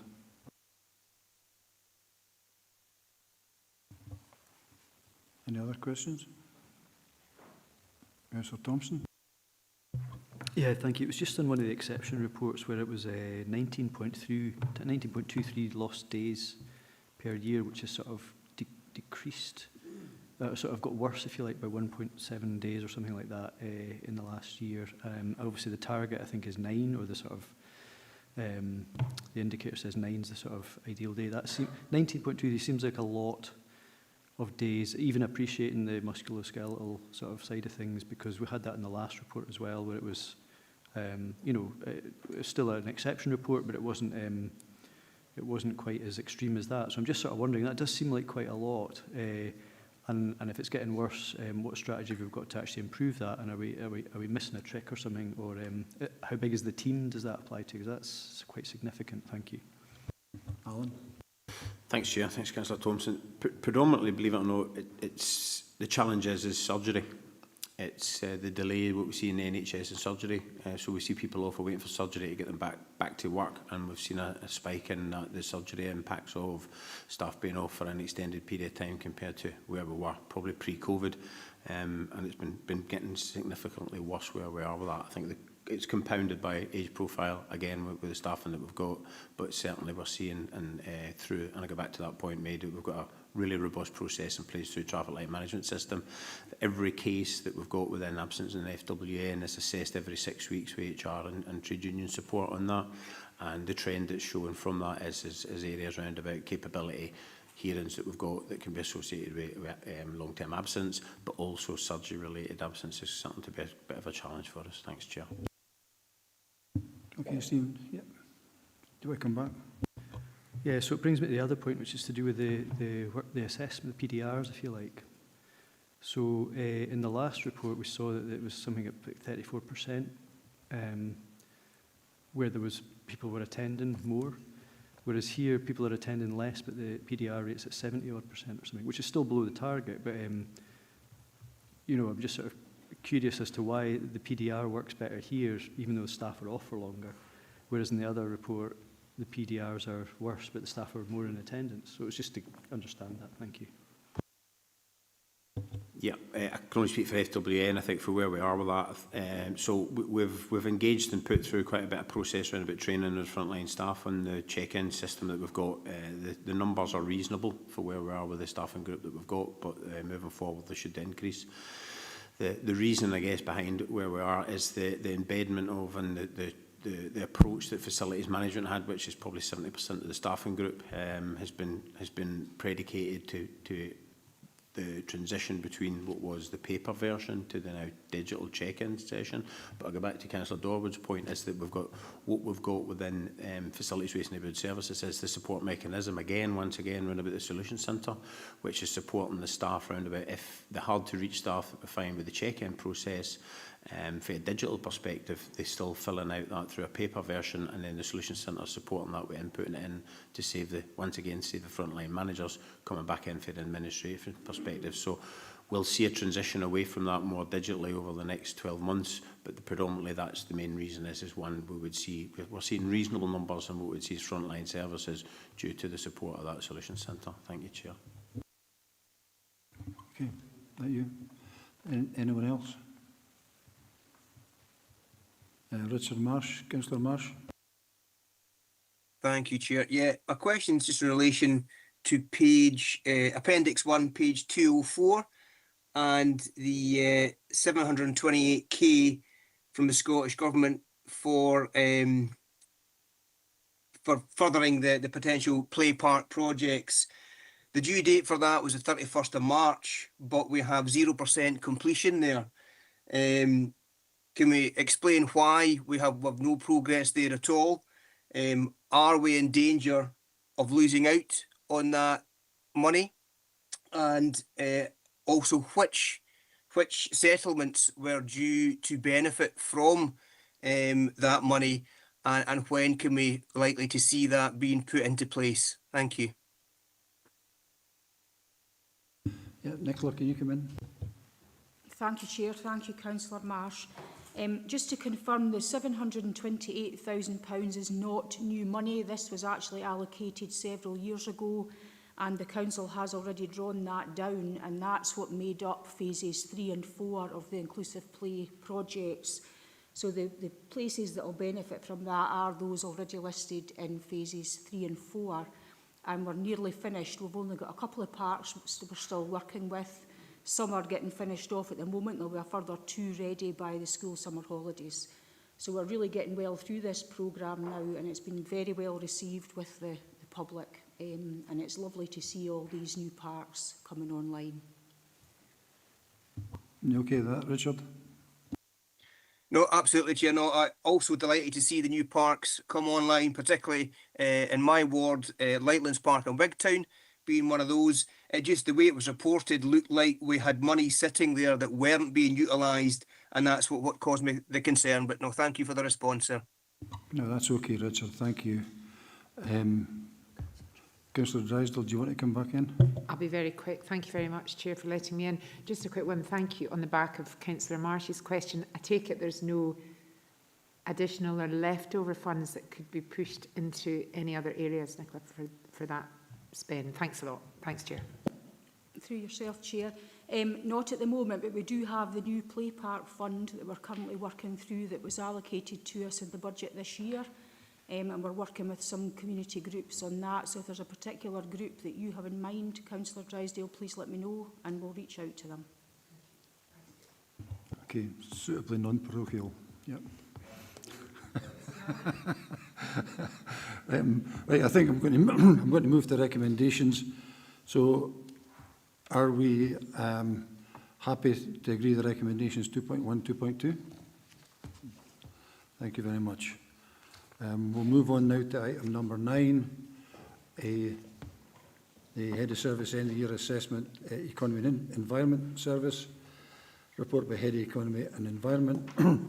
Members are asked to consider the Head of Service End of Year Assessment of the progress on the delivery of the 25-26 Service Plan for Economy and Environment for the period the 1st of April 25 to the 31st of March 26. The report also provides more detailed information on health and safety performance. Stuart McMillan is available to take questions and may bring other officers in if required. Stuart, have you anything to add at this stage? Nothing at this stage, Chair. Thank you. Okay, so I'm happy to go to questions. Councillor Dashburn. Thank you. At the last committee, I asked about tree preservation orders, and we got a wee update from yourself, Stuart, around the part-time tree officer responsibility for that, in line with the 2023 full council motion to facilitate public requests for TPOs. I've checked the website this morning, and it still says that that's not something that we are offering. So I don't know, Stuart, if you could speak to that or give us a further briefing about the progress on that. Thank you.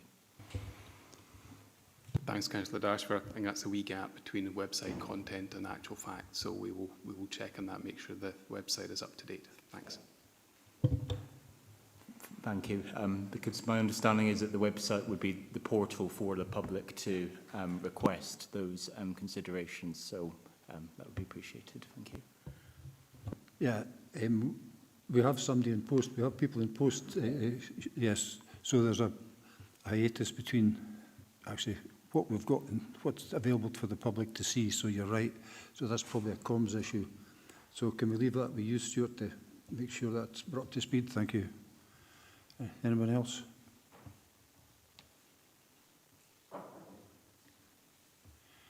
No. Now I'm going to move to the recommendations.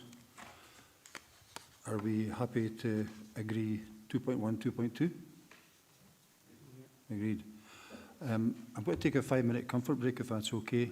I know it's not quite lunchtime yet.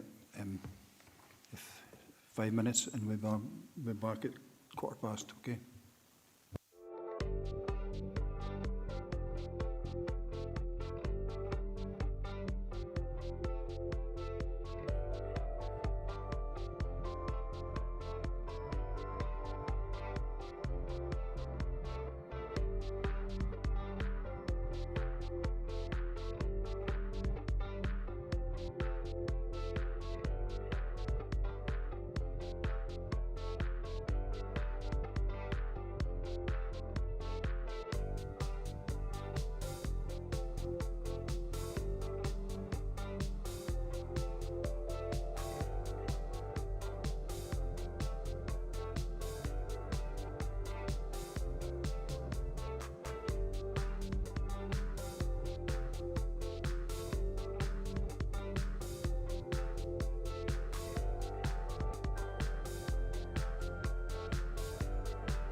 Item number 10, Transport and Infrastructure Service Plan for 26-27 year. Report numbers 10, 11 and 12 provide the new service plans for all services within the E&I Directorate. The purpose of this report is to present the Transport and Infrastructure Service Plan for members' approval. Karen is here to take any questions on the report. Again, Karen, is there anything to add? Are you happy going to questions? Thank you, Chair. Happy to go to questions. Thank you. I'll open it up to questions now then. Yes, yeah, thanks very much, Chair. Yeah, it's just in relation to, and I raised it under the minute with regards to the Bridge and Structures Review, and it's maybe somewhere in there, so I just really want to seek clarification. I welcome the fact that there's a new item on review of local bus network and DGC buses on page 272. But if you can maybe, it's maybe somewhere within there with regards to the Bridges and Structures review that was requested through a motion. And also maybe on page 278, because of the specific issues with regards to bridges and structures, I thought maybe the risk needs to be separated into two, failure of bridges and structures and failure of roads and other infrastructure. But maybe if that can be expanded and explained. Thanks. No problem. Karen, can you take this? Certainly. Thank you very much, Chair. Thank you, Councillor Marshall. So just in terms of bridges and structures, and following the report to the March Economy and Infrastructure, the progress a Bridges and Structures Review is under Service Delivery 26-27, which is a new project, which is on 275, I think, if my screen is correct. So just to give members the assurance that, you know, that's a high-level overview of the Bridges and Structures Review that we spoke about at March Committee. The milestones that sit within that are as agreed at committee through in March this year, earlier this year, apologies. So just to give you that confirmation and clarification. In terms of the risk register on page 278, the infrastructure is an overarching review, risk of bridges and structures, roads and property, all of which are ageing assets across the council estate. What I could give members the confirmation of is within individual team plans. So, for instance, roads specifically, or bridges and structures, or property, there is individual risks associated with each of those service units within team plans. So that overarching strategic overview is for infrastructure as a whole across transport and infrastructure. I hope that makes sense. Thank you. Do I come back, Sean? And thanks for that explanation. So I suppose when you do get the risk register and you get the comments, then it would highlight any specific issues within the sections that you've just explained. Yeah, okay, I'm fine with that. Okay, anyone else? No, I'm going to move to recommendations then. So are we happy to agree the recommendation? So that's to agree the Transport Infrastructure Service Plan for 26-27 and the appendix. Happy with that? Thank you. Move on to item 11, Facilities Waste and Neighbourhood Services Service Plan for 26-27, report by Head of Facilities Waste and Neighbourhood Services. Again, the purpose of the report is to present the Facilities Waste and Neighbourhood Services Service Plan for 26-27 to members for approval. Alan Mawson is available to take any questions on the report. Alan, have you anything to add at this stage? Yes, you want to come in? Thanks, Chair. Just for members to note, in reflection of the report, I believe that we probably should have added in two other projects. One is the reinstatement of lay-by bins. Another one was the review of the motion that was requested for the school meals review. So we'll add them in on completion of the committee. Thanks, Chair. Okay, so move to questions.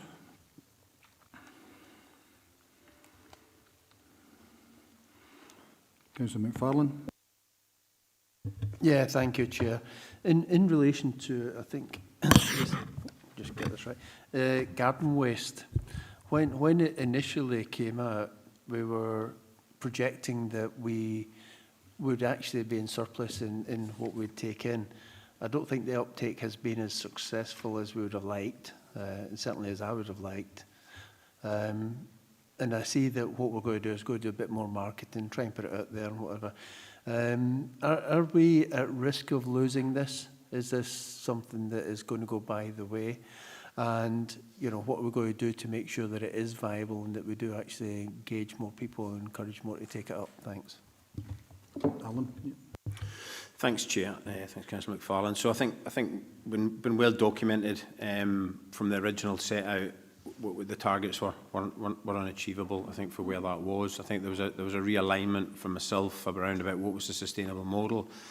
The target for this year was to move to 7,500. We're currently at 6,800 registrations. I think that we've moved the target over this year and next year to 9,000 is the target, which would move us into a positive income stream.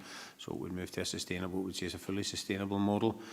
I think the lessons that's been learned over the last 12 months have been quite interesting. 2 points that's worth noting. One is that the challenge that we've got is a repetitive sign-up programme instead of a continuous payment programme. So we're looking at that, how do we implement that? So we're really fit this year against last year. We're starting from scratch every year where we go with that to try and get the same number of reinstatement sign-ups. So a continuous, i.e. direct debit payment system is one that we've looked across other authorities, and that is certainly a significant way forward for us to retain customer and then grow in that.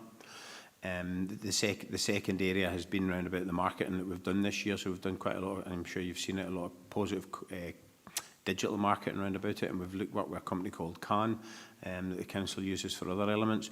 The lessons that's been learned from that was for Can, because they had not done a local government garden waste marketing programme before, is that we went too early with that programme.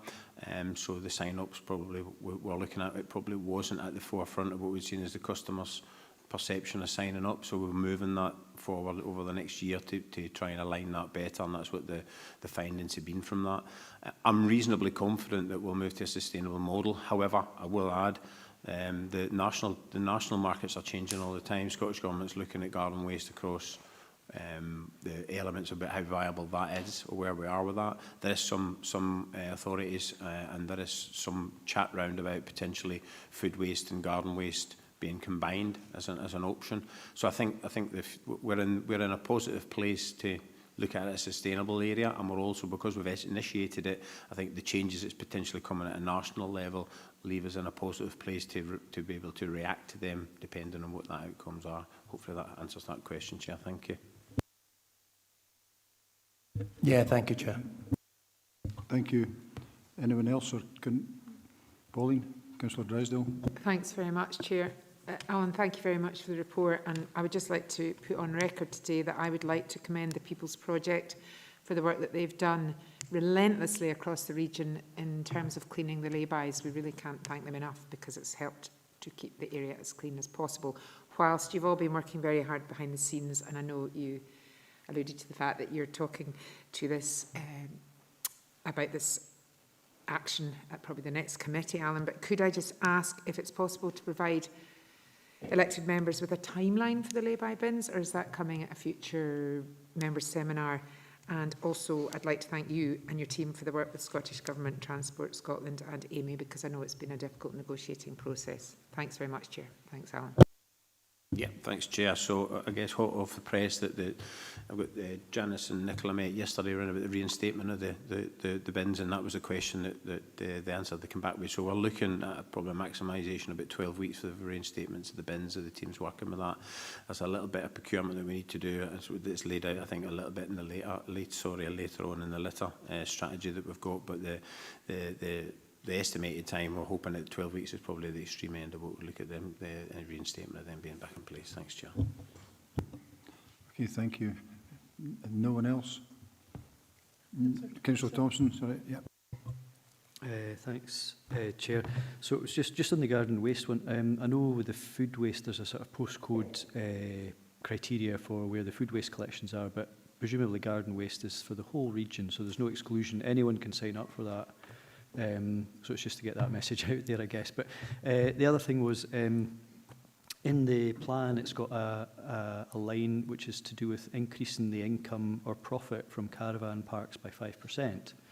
But I'm conscious that obviously that's tied in with a piece of work that's coming to full council in relation to common good, which specifically looks at caravan park income, because they both of our caravan parks sit on common good land, which we don't get an income from in terms of the common good.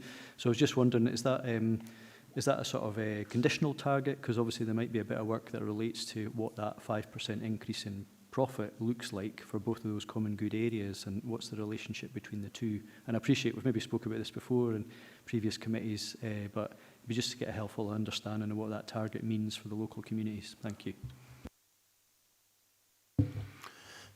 Thanks for that, Councillor Thompson. I think that's a challenging question in relation to the 5%. The 5% is directly related to the fees and charges income stream that's set by members as far as relieving the budget pressures for a corporate perspective. Thank you. Okay. Do you want to come back? Yeah, I do as it goes, but it's just so if there's an increase in profit and we're basing the asset, which is a common good site, to generate an increase in profit, and it might be in line with the fees and charges side of things, but there's still a kind of relationship to be bottomed out about how that benefits the local community in terms of the common good and the residents of that borough. So I just think there's maybe a further bit of work to be, I mean, it's good to have a target, but I think there's maybe another conversation to be had about how that links into the common good side of it. And it's maybe not for this committee today, but can we maybe take that on board, please? Thank you. Alan? Yeah, thanks, Chair. And I think Councillor Thompson, it's a historical challenging question that we've had for a period of time over the common good. And I think, yeah, absolutely happy to have dialogue round about what that looks like. I think the bit that's probably missing when we set the targets round about what we see is, and probably a small p in profit, is it's a contribution towards the council's overheads that them two caravan sites done. But I guess for reflection from me is this, that the significant growth that them two, specifically the Castle Douglas area, has been growing, and what's worthwhile noting in that is that one of the success measures behind that has been the work that's went into developing an online portal for the bookings of the caravan site. So yeah, happy to pick that up as part of that common good discussion, but we'll need to bring finance colleagues into that based on the overall running costs, not just the direct overheads attributed to the caravan sites. Thank you, Chair. Okay, that's fine, thanks. Alan, can you make sure the maintenance costs are included in that debate? Because that's always been the $64,000 question. Yeah, there might be an income, but where's the outgoing from this council to actually maintain that common good? So it's something we need to look at. It was the age-old it's the age-old thing from we felt that we had this situation with the Crichton, for example. Hey-ho. All I'm asking is that when we actually do have that bit of thing there, we include the costs that the council incurs to maintain the common good is taken into account when they look at profit margins, or lucky profit margins, or in fact, is it actually a subsidised process? And because until we do that, we don't know what it is. Yeah, Chair, I can confirm. I think that that's my point, was that finance sit within there and look at the overall running costs of caravan sites, not just the income stream and the direct costs. Thank you. Okay. Councillor Slater. Thank you, Chair. Yes, Alan, you mentioned food waste and garden waste maybe being combined. I would think that would probably be a reasonable way of probably saving money as well. Maybe reducing the amount of vehicles that were going round, and that would maybe help keep the garden waste system running. That's just an observation, really. Thank you. Okay, Alan, happy to note the observation. Yep, thank you. Any other questions? No. In that case, I'm going to move to recommendations. So are we happy to agree the Facilities Waste and Neighbourhood Service Plan for 26-27 is set out in paragraphs 4.5 to 4.11 and the appendix? Okay, happy, thank you. I'm just looking at the programme. I know lunch is here, isn't it? I'm wondering if we can get through item 12 first and then break for lunch. Yep, does that seem reasonable? Okay, so we'll go on item 12, Economy and Environment Service Plan. Report by Head of Economy and Environment. The purpose of the report, again, is to present the Economy and Environment Service Plan for 26-27 for members' approval. Stuart McMillan is available to take questions. Stuart, have you anything to add at this stage? Are you quite happy going to? So you're happy to go to questions? Thank you. Happy to go to questions. Sean? Thanks. Just a quick question on 321 at the top. I think that new item with regards to advanced engagement consultation proposed introduction of visitor levy for the region. I take it, depending on the decision at 17, that could be removed potentially, yeah? Yeah, thanks. Yeah, just confirming that. Sorry, I was nodding, but yes, yes, that doesn't help the audio. Yeah, confirm that. Anything else?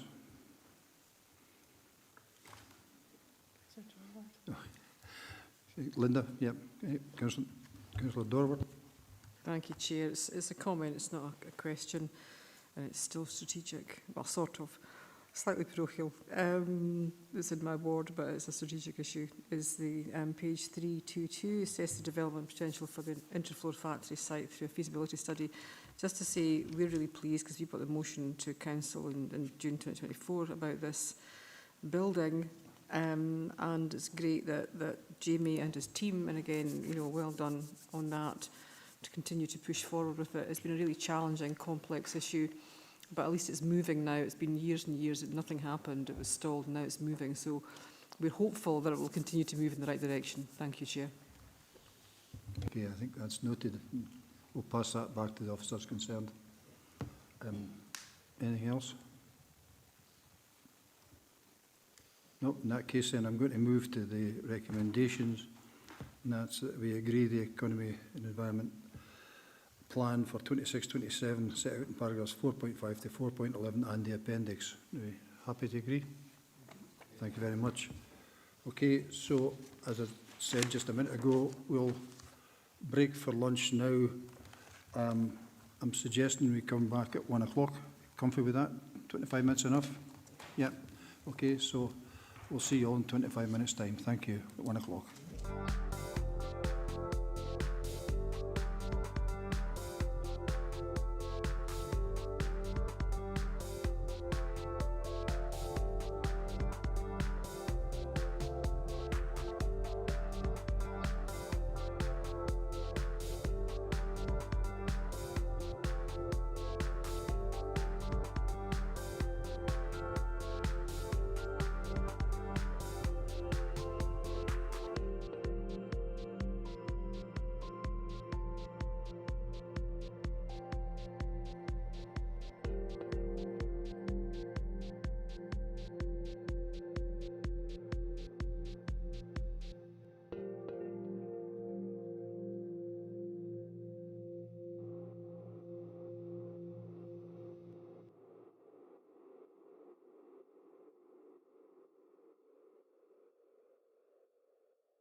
Good afternoon, welcome back everybody.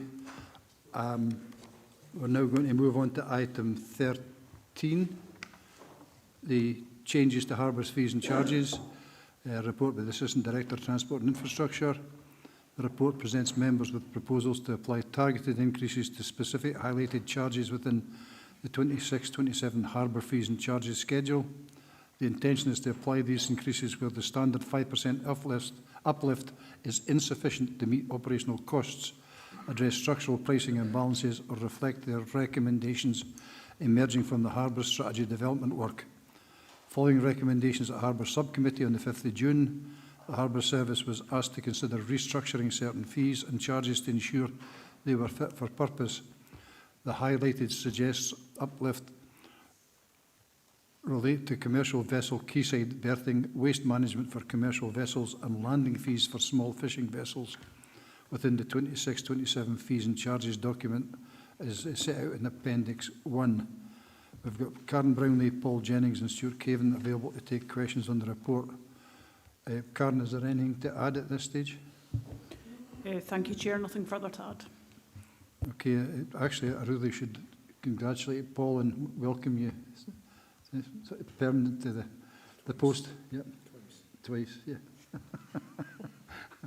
Yes, but we know who you are, but yeah, welcome. Right. So have we any questions in this? Linda? Councillor Dorber? Thank you, Chair. Thank you for the report. It comes from a perspective of somebody who doesn't use harbours at all, but and doesn't know anything about boats. Is this sustainable in terms of usage, and will it discourage, or will it just make things the same in terms of use of our harbours and things? I don't know. So, very general question, but useful for a bit more detailed answer. Thank you. Yeah, Paul, just come in, yeah. Thank you for the question. The quaysides at the harbours are currently at full capacity, and I don't envisage that this will make any change to that. It is possible, but they're all customers. They can choose whether they come or go or not, but we're at capacity at the minute, and we perceive that the harbours revenue can be improved by these changes. Do we come back in? No, that's it, yeah. Anyone else?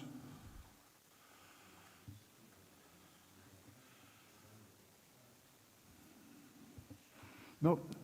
Oh, sorry, Pauline, yeah. Sorry, just a quick last-minute question. Thank you very much for the report, Paul, and for your help recently with a certain harbour in the area. Can I just ask why it's only certain sizes of harbours that we can have these regulations? Is that a UK-wide regulation? You know, the fees that you charge are just for the bigger harbours, so we've only encompassed the bigger harbours across the area. Could that be rolled out long-term for smaller harbours? It's just for a point of interest, because I only have one harbour in my ward, but for the whole area, I would like to know the answer. Thanks. There is national legislation that harbours should be operated under. These fees and charges apply to all our harbours irrespectively, unless they are singled out within the schedule of fees and charges as indicated in Annex 1. And just for clarity, Paul, these are the harbours that the council manage. Is that right? Yes, we can only apply fees to our harbours.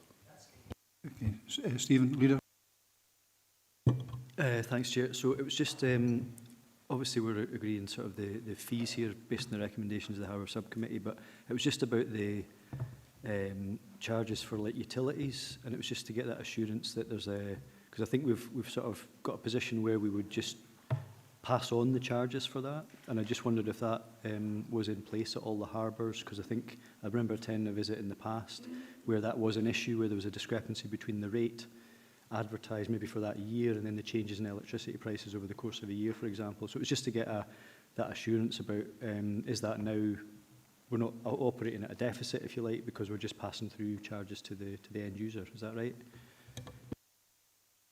Thank you. You are totally correct. We charge a utility fee for electricity only, and that is a direct fee of what it costs to us, and we pass it straight on. And we are currently running exactly as we should be, no deficit. Thank you. Anyone else? Councillor Dashburn, Ben? Yeah, thanks. 4.7 mentions the harbour user meetings. Can you just maybe put on record for the committee just the worth of those meetings, you know, turnout and engagement and such, and how beneficial they've been for harbour users? Thank you. So we've had 2 harbour user meetings so far this year, one in February at Stranraer, where there were in excess of 50 people, all harbour users. And the last one was in May for the Macca's Harbours, where there was, I believe, 10 people, representative from both the community and the harbour users from all 3 harbours for the Macca's area. Okay, Ben. Yeah, that's it. Thank you very much. Anyone else? No, I'm not seeing anything. I'll move to recommendations then. So are we happy to agree the recommendations 2.1 to 2.3? Yep, agreed. Thanks very much, and thanks, Paul. So we'll move on to item number 14, surplus property in the Dumfries and Galloway report by Assistant Director Transport and Infrastructure. The purpose of the report is to ask elected members to agree that 6 areas of land or of buildings in appendices 1 to 12 detailed within this report are surplus to the requirements of the Economy and Infrastructure Directorate. We've got Karen Brownlee, Colin Freeman, Moa Goon available to take any questions on the report, along with other officers as may be required. Karen, Colin, have we anything we're needing to add at this stage? Thank you, Chair. Nothing further to add, and Colin is online, who will be able to answer members' questions. Thank you. Yeah, yeah. Sorry, so Mo's not available, so it's Colin. Have we any questions?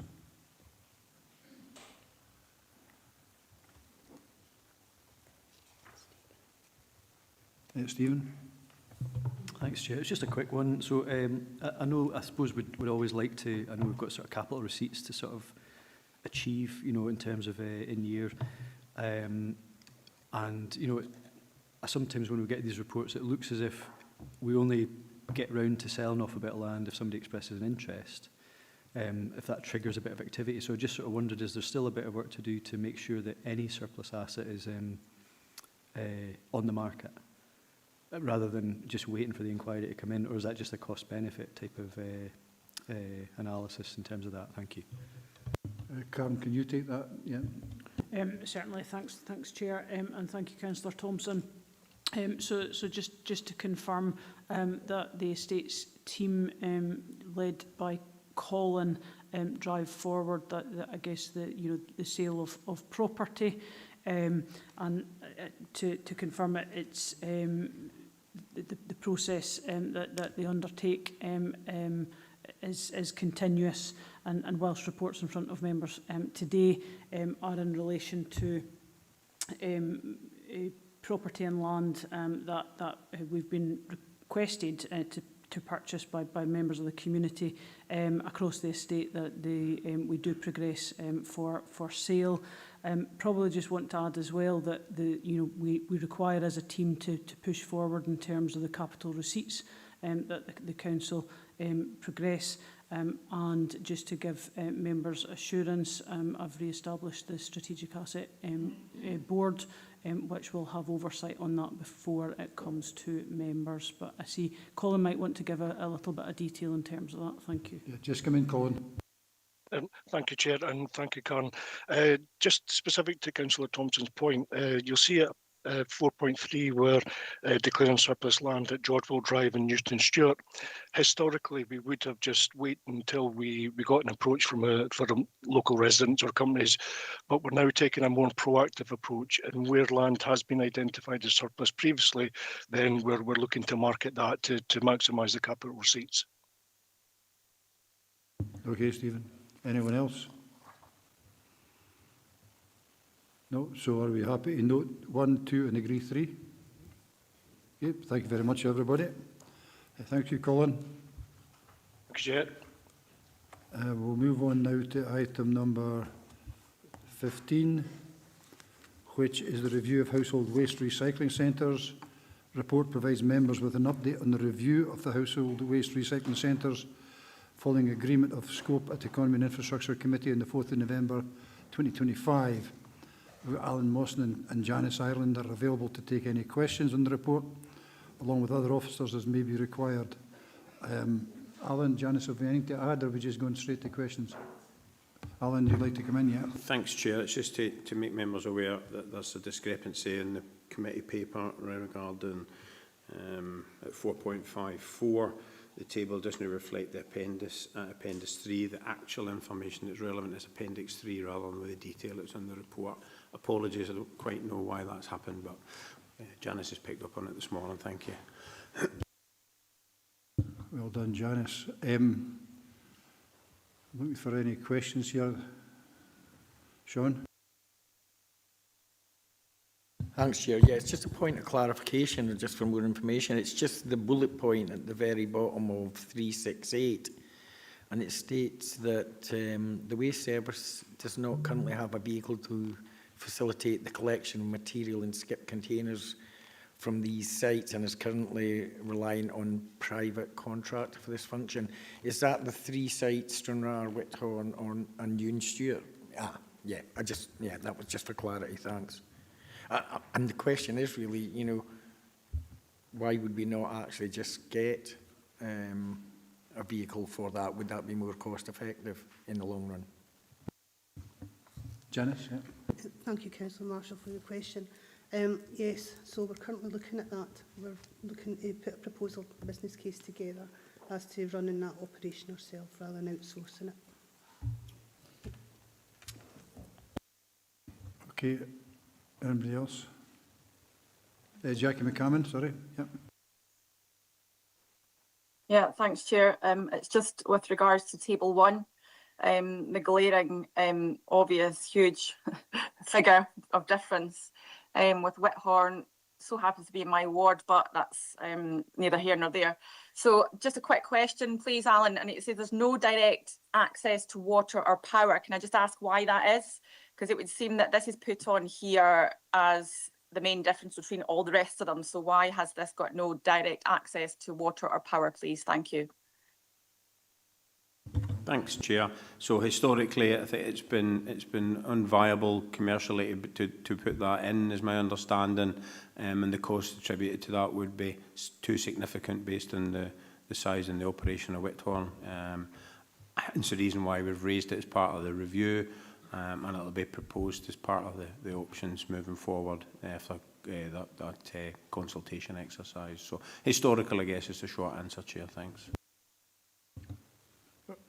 Yeah, you okay with that, Jackie? For now, yeah, thanks. Yeah, I appreciate the question. Anyone else wanting to come in? No, I'm not seeing anybody. So in that case, I'll move this to note 1 and 2, agree 3, and note 4. And look forward to when the updated reports come to the committee. So we agreed? Yep, thank you.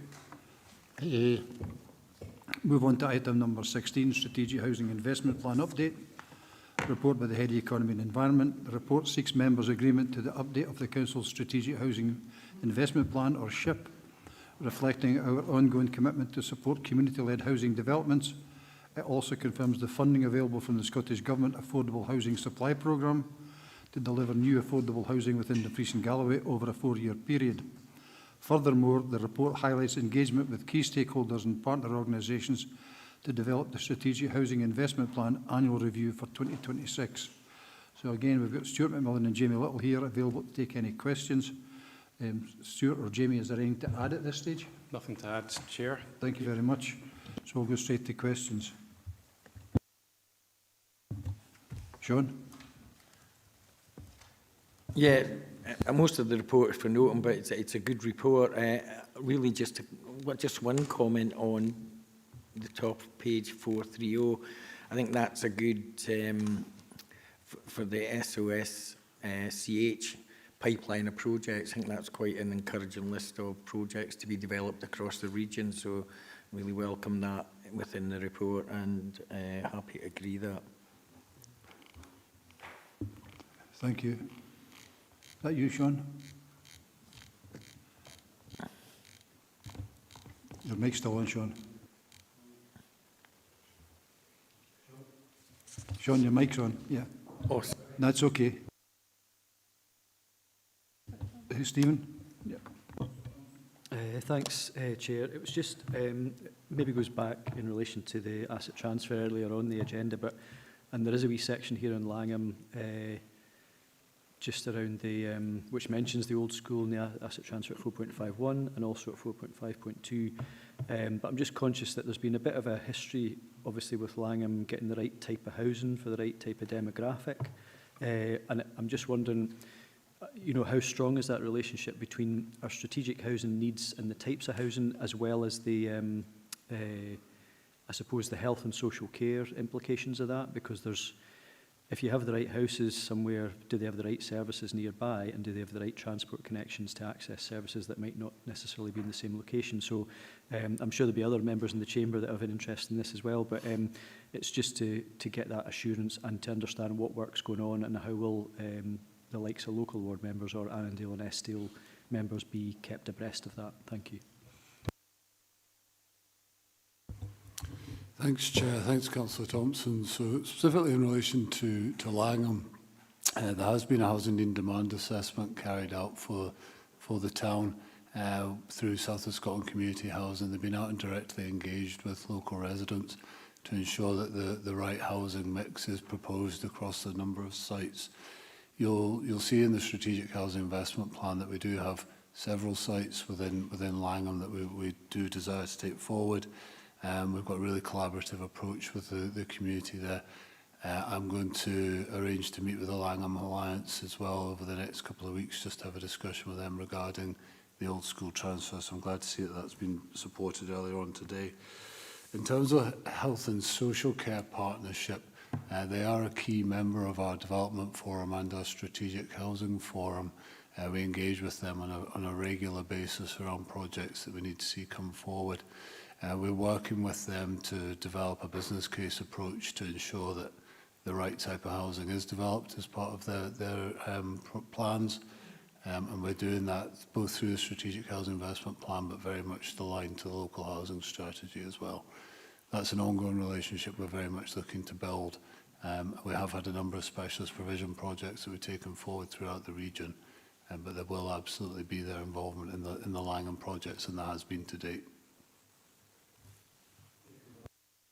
No, I appreciate that, Jamie, and hopefully we'll get, you know, the relevant briefing through area committee or whatever that appropriate channel is. But in terms of the, obviously, it's well rehearsed that we have particular rural challenges in terms of delivery of housing, in terms of like elements of market failure, or the cost of unit can be a lot higher because of the various factors that affect us. But within the paper, it does mention the rural investment fund, rural and housing investment fund. So I was just sort of wondering, how does that play in, and does that give us more assurance in terms of, while our intentions may be strong and everybody wants the same outcome, actual delivery of it has been a challenge for a number of different developers over the years. So what confidence do we have that that can actually get taken forward now? Yeah, there still remain all the usual challenges around construction, but the Rural and Islands Housing Fund does absolutely give us an additional level of assurance that these projects can come forward. Just for additional information for members, the Rural and Islands Housing Fund is targeted at community-led housing developments that can be supported as part of the Affordable Housing Supply Programme. Langham has seen already a Rural and Islands Housing Fund project, the renovation of the former police station. There are some key benefits to taking the approach of working with the communities. There's a greater ability to identify absolute local need. So very much what Langham requires in terms of housing can be fed into these projects. And that allows for a very different approach to allocations, ensuring that if it's a key worker issue, then key workers can be allocated into the properties. If it's around older demographics, then that's something that can also be picked up. So the Rural and Islands Housing Fund effectively supplies the same amount of funding as standard Affordable Housing Supply Programme projects that the registered social landlords will take forward. But as you'll see in a number of these projects, and obviously linking into Kirkconnell and Keller Home Development Trust, there is often a need for additional resources to be identified to take these projects forward. And we collaborate closely with colleagues and the Scottish Government to ensure that projects can progress. Okay, thanks. Councillor Slater. David? Thank you, Chair. Yes, Jamie, I know when they're building large blocks of houses, maybe a couple of hundred houses, what's the position with amenities? Because there doesn't seem to be anything in planning at that stage. Should there be something in planning that there should be some amenities built when you're building as many houses in one place? Thank you. Jamie or Stuart, you want it, Jamie? Yeah, so I suppose in terms of amenities, there are obviously the usual developer contributions required for development sites. Some of the larger projects do bring forward some community facilities as well, but in particular open space provision, active travel provision are really key parts of the local development plan and some of the requirements around designing these larger estates. What we seek to do, and members will be aware that the Local Development Plan 3 is at an advanced stage, heading towards further reporting to members. But what we very much do through the site identification process there, which feeds into the Strategic Housing Investment Plan, is try and ensure that livable neighbourhoods can be put in place so that people can access services. There is an element of demand in terms of the market there.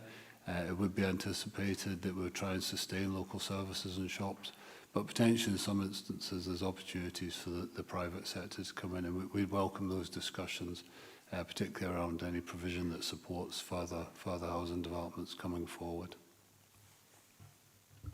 Okay, David, yeah. Just really thank you for that, Jamie, I must admit. But yes, in large blocks of houses, it's not just, it's good to have open spaces and that, and parks and things like that, but I'm talking about businesses, shops, workplaces, things like that for people to do. You can have a bus, say, 30 miles away to go to somewhere amenities, but you get 200 houses and there's not really any business amenities, like maybe even a small shop, cafe. That's the things that really sometimes have to be, should be there, I think, for the amount of houses that's being built. Thank you. Yeah, thanks. And a lot of that was covered in the members' discussion about the formation of LDP 3 and sent up to Edinburgh for consideration. And I'm not sure where we are with that. Stuart, maybe you can just fill us in on that. Yeah, thanks. I think it's a question around about the strategic development, the strategic framework in which site choices are made through the development planning process. So members are currently being taken through some briefing sessions around the call for sites that the staff have been considering and assessing the propositions for development that have come forward through the LDP process. And part and parcel of that is to try and choose sites which are best integrated with the existing infrastructure closest to centres. So it's actually fitting development in where there is really, the ambition there is really to support existing business facility, business town centres, village centres, etc., without the need to graft things into the developments of real scale. Now, I think in Dumfries and Galloway we don't have any developments of the scale in which you would embed within a master planning framework and insist on a lot of additional retail space or additional business space to be provided by the developer. It's all about integration of that within existing urban facilities, which you're trying to sustain the communities, I suppose, by the utilisation of the development. So. Okay, David, yeah, thank you. Councillor Mail, Dennis? Thank you, Chair. And just to partly answer Councillor Thompson's question, can I say that the Housing Department has been working closely and very well with the whole Langham development and the whole shebackle of Lordburn and through that, and say at present getting in touch with the organisations and looking for ways to help us and take things forward. So I'd just like to say thank you to the department for the effort they're putting in. That's noted, I think, and pass that on. Obviously, they're hearing what you're saying. Councillor McFarlane? Yeah, thank you, Chair. I'm looking at 4.33, where it's talking about the successful delivery of the ship delivering could result in investment of more than 170 million over the next 4 years. Obviously, that's to be welcomed. But I wonder if you could just give me some background as to where we've arrived at that figure from. Thank you. And also a slight typo, we've got 4.33s. Yep.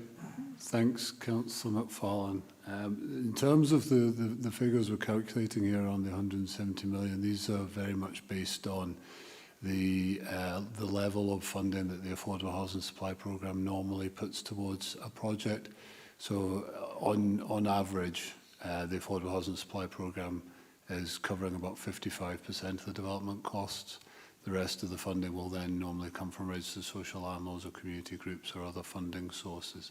So a figure of 94 million will allow us to realise around 170 million pounds if we deliver successfully.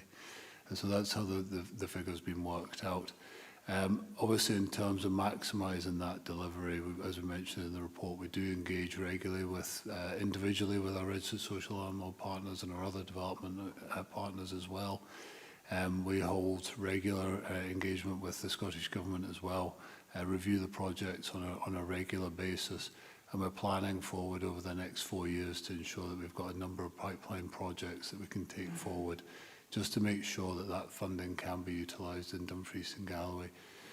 During 25-26, while the final figures have not yet been published, we know that we've gone over our resource planning assumption allocation, which is, in budget terms, it's not often said, but going over budget is quite good.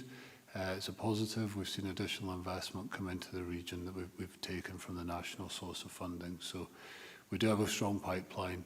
We still have some concerns and we need to work through these, but we do have a strong pipeline of projects over the next 4 to 5 years that we feel will put us in a position to realise that sum. Okay with that? Anyone else? Not seeing any. Just before we go to recommendation, I'd just like to add,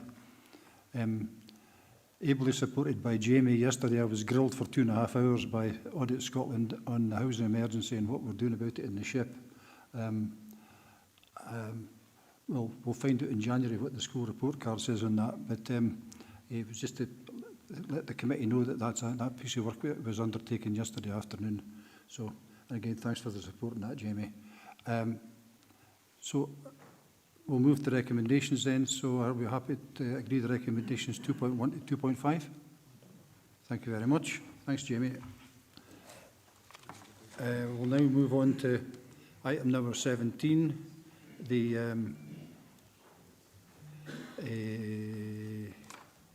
visitor levy, early engagement findings and the next steps. A report by Head of Economy and Environment. The report highlights the key findings from the early engagement exercise on the potential for introducing a visitor levy within the region. The report also sets out a number of potential options for introducing a visitor levy scheme for elected members' decision. I've got Stuart McMillan, Oliver Schimmel and John King available here to take any questions on the report, along with any other officers that may be required. Stuart, are we happy to go to questions, or is there anything you'd like to say beforehand? Just one quick thing, Chair. Just following conversations with some of the groups yesterday, and that was very useful. Thank you very much for your time. So just a couple of points had come up, and one of which was just to clarify the expenditure that we've had to date and sort of bringing forward, doing the work and bringing forward the report, and indeed what might happen if we move into a further consultation period. So to date, we have utilised a small budget, so we spent a wee bit on a very specific support on data collection analysis. That's been about £10,000. And we would envisage that, subject to the decision today, if we were moving forward with another consultation process, we would be in and around that similar sum of money for the next phase. So that concludes that. Thanks, Chair. Sorry, yes, thanks very much. Just before we open it up, there's two-part process to hear. If one part, depending on what happens to part one, and the next part. But I think what I'm going to allow here is a discussion about it all, so that we get a view about what's the right decision about the first question we're going to ask. Does that make sense? So, open up in general terms for thing. I've got Sean first. Yeah, thanks, Chair. And really just, read the report, and thanks for the report and all the additional information and the chance to actually discuss that in detail. yesterday. If you remember, though, back in September, I think the Labour councillors were the only councillors actually opposed. We got defeated in that motion. So our opinion hasn't changed. In fact, it's been reinforced by feedback in there, and also direct feedback from the tourism and hospitality sector. So I think it's quite clear that I think from our point of view that we should go for option one.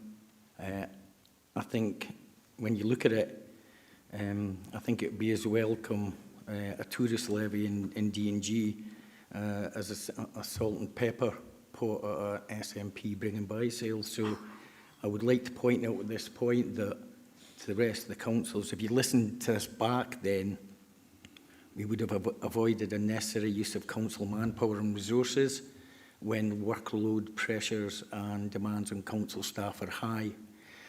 We would also have avoided waste over 10,000 of external funding, and we could have used that funding to actually help market and promote the hospitality and tourism sector in D&G. So from our point of view, I think the evidence is quite clear. Our opinion has not changed, and we should halt process at this stage. I think when you look at the likes of some of the larger regions with large tourism sector markets, Edinburgh and Glasgow and Aberdeenshire, then there is a point in time where we can actually assess the impact on those. But the fact that the likes of Argyll and Bute and the Highlands regions have decided not to go any further, I think we follow the same route as that and stop the process now. Okay, I've got a number of speakers in. I've got David, I've got Pauline, then Linda in that order, then Dennis Mail after that. And that was the order they came in. And so David, it's you first. David Slater. Thank you, Chair. Thank you for the report. One of the questions I had about it, if obviously there's £10,000 already been spent on this, the fact that if it's set up and running, what's the cost of actually running it, and what's the return you would actually get back, and also the fact that a lot of businesses are struggling at this moment in time. So is it the right time to put a levy on them and maybe reduce our visitors? So that's just my perspective on it. Thank you. Stuart, can somebody come in with some answers for David? Yep, thanks very much. So, Councillor Slater, there's a few figures in the report just to draw that out. So, there is there's the scenario here of different ways of applying a levy if the council were ultimately deciding to do that. One of which, there's a couple of options set out later on in the report, which talks about either a fixed rate or a percentage levy.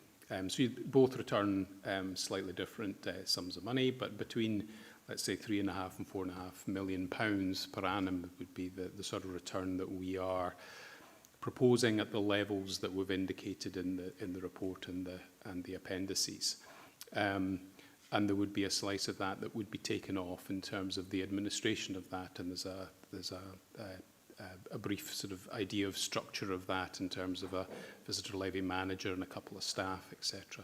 The cost of which would be about a couple of £100,000. So the net balance would be extremely significant. Just for clarification, the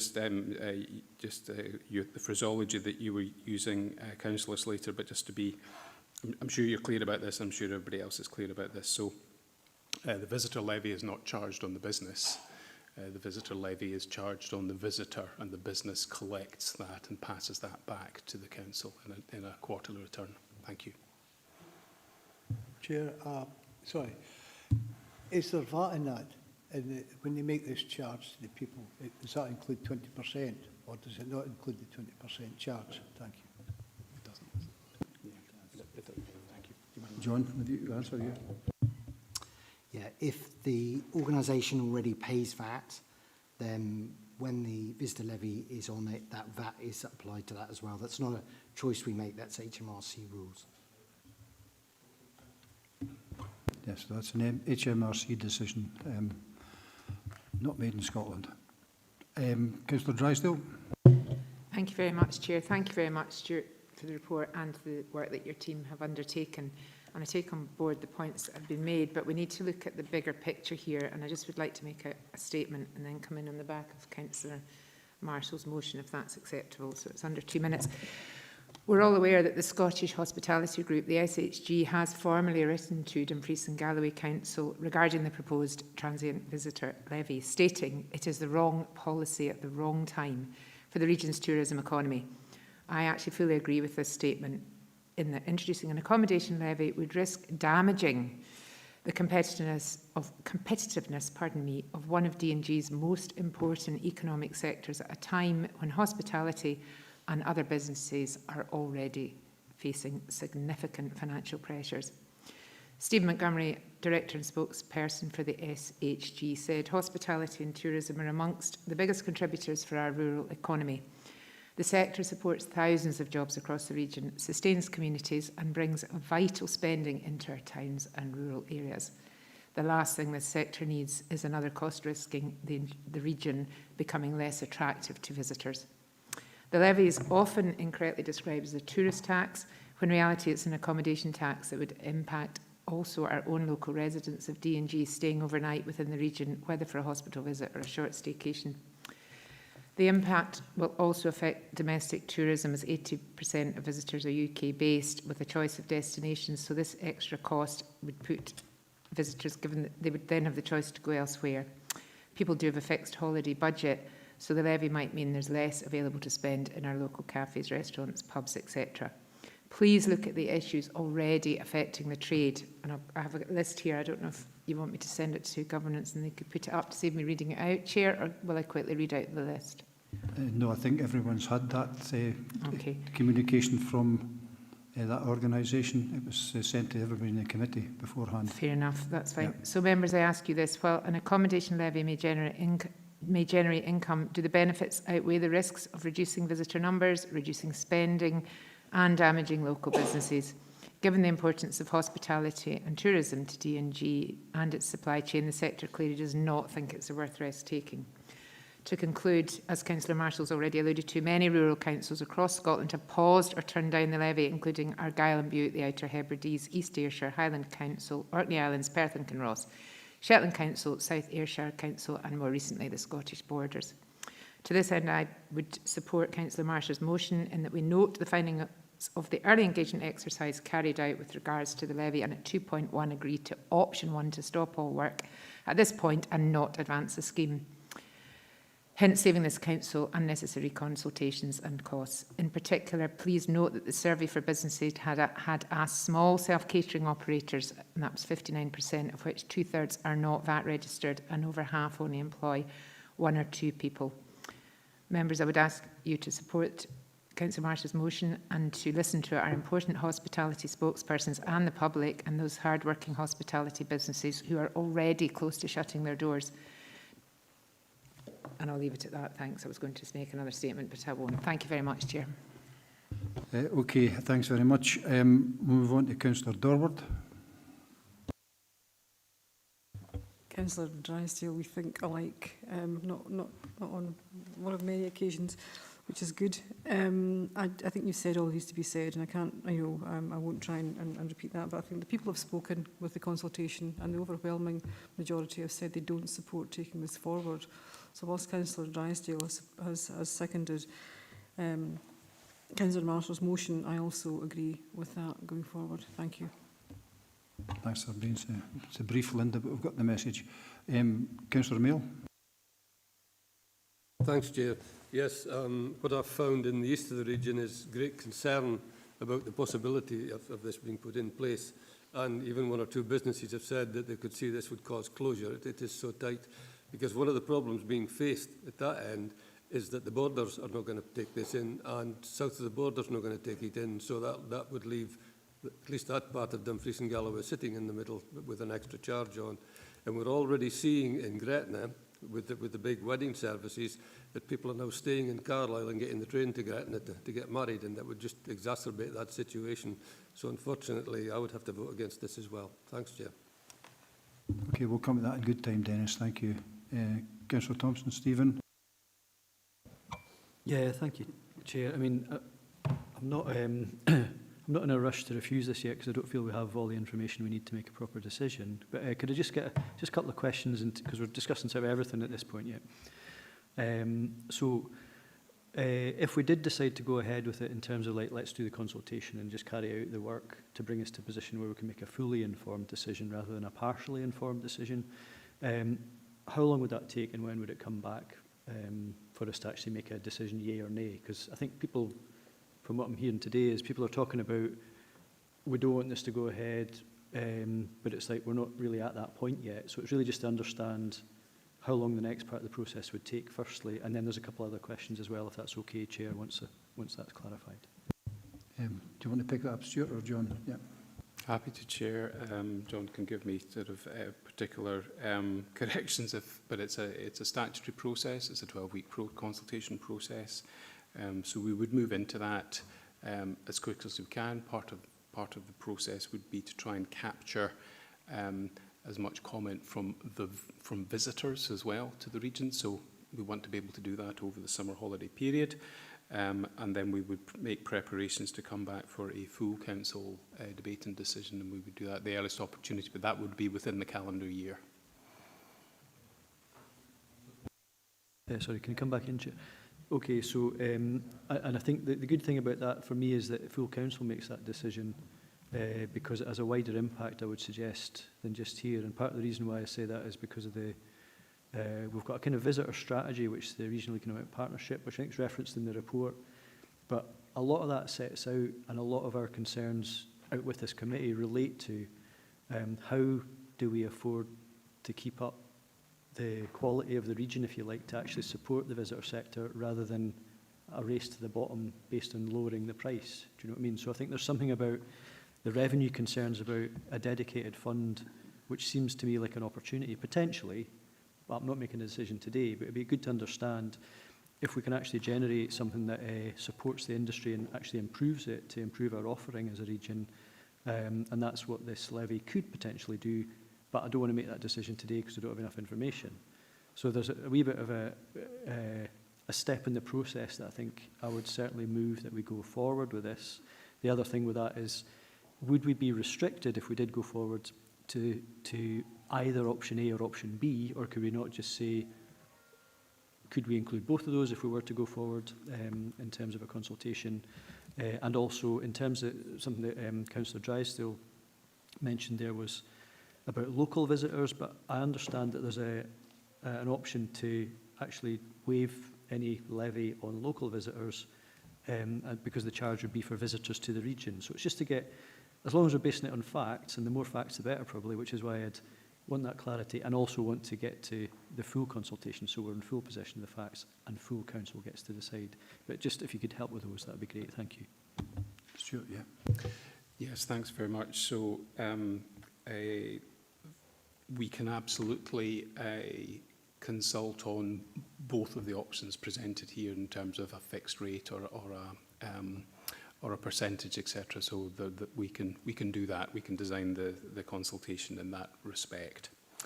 And yes, the proposition I think that we would be going out with, there's a number of sort of common factors that have come through the early engagement work that we can embed into the design of what we say this is going to be the Dumfries and Galloway suggestion proposition for a levy, and that would include a number of exemptions. And really strongly coming through the survey were the fact that there are a lot of people, a lot of residents in Dumfries and Galloway who holiday in Dumfries and Galloway, and there are a lot of Dumfries and Galloway residents who also have to travel for health appointments and stay overnight, etc. So we have the ability in the design of the scheme to exempt those people from having to pay the levy. So there are mechanisms that we can deploy to be able to mitigate some of those concerns. Yes, come back in, yeah. Yeah, so, and just on that, in terms of some of the figures suggested in terms of the potential revenue it might generate to support the sector, which obviously would be welcome if it's done right. Would that be, how much would that be impacted by that discretion? Because I don't know if we know how many of our visitors are actually local visitors for hospital stays, whatever it might be, and how many are, I'm sure there's data there, but I don't know how complete it is. So it's just to get a sense of how much that may impact, if it were to go forward, any potential revenue. Thank you.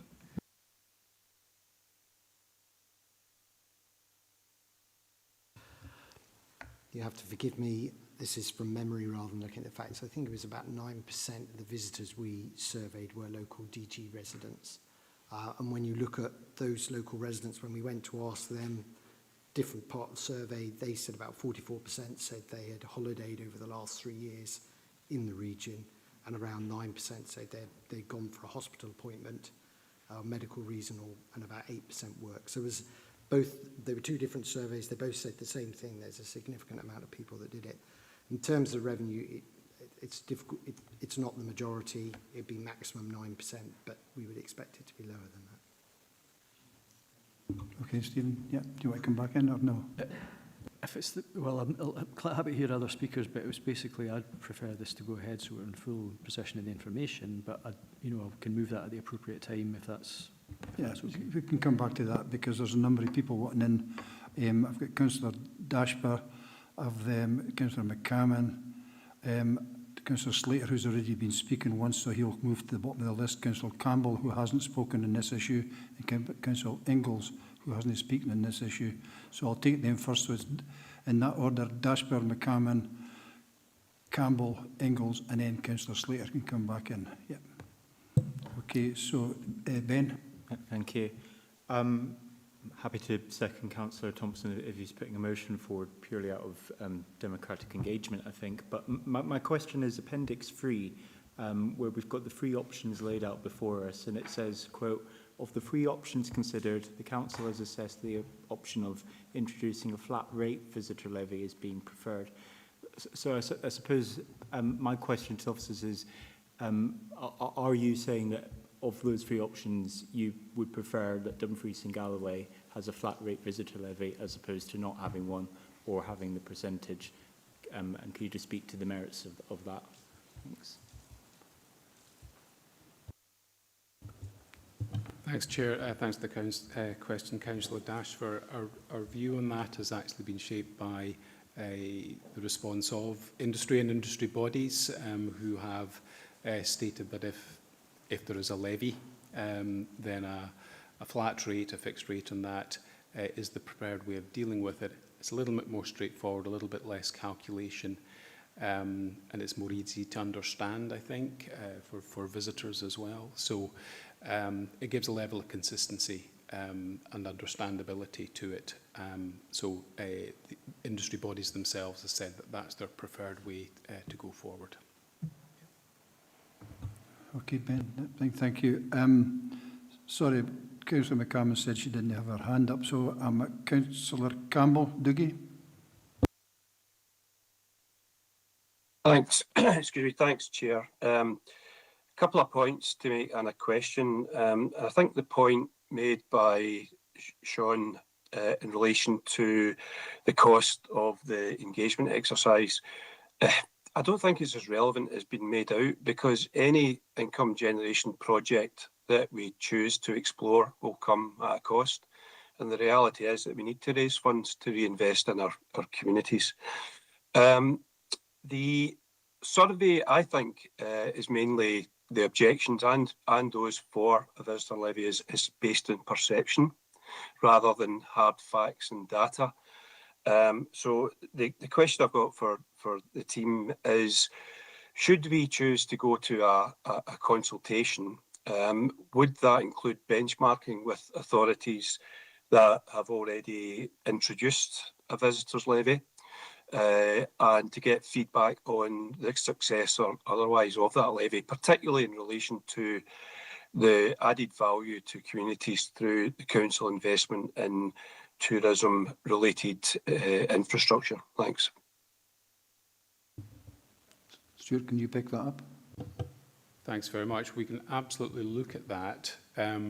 the bodies that have gone forward, the councils, particularly in Scotland, that have gone forward with this are at very early stages. So there's sort of a limited amount of actual data in a Scottish perspective of what has been the benefits or disbenefits of introducing the levy at this point in time. The experience is more international, and that includes European regions, as well as established cities where this idea had sort of generated from the start. But it's only in Scotland, it's only the City of Edinburgh that has moved through all of its approval processes and will start this summer, followed by Glasgow and Aberdeen, Stirling and West Dunbartonshire next year. So although we'd like to be able to do as best as we can in terms of reporting back to Council on some of those experiences, there's a slight limitation to the availability of benchmark data at the moment. Okay, Dougie. Chair, if I could just come in very briefly. Yeah. I think on that basis, what I would like to see through the consultation process is that hard data where we can find it. But also I noted from the report the reference to research, I think it was Bangor University. It'd be interesting to see if any other research had been carried out. But on the basis of the response, I would be happy to support moving forward to the statutory consultation process. Thank you. Okay, thanks, Dougie. Councillor Ingalls, David. Yeah, thank you, Oliver and John, for this report. Full of really good information. And listening to some of the comments, you begin to wonder whether there's councillors within the council and on this committee that have any inkling to support the visitor economy. The report highlights a broad agreement that there is a need for investment in the visitor economy. The visitor economy is in the position it's in without any investment, and that's what's happened over the last 10 or 15 years. There's been very little investment into the visitor economy. How do we turn that around? Where are we going to get the funding if we don't look at these options?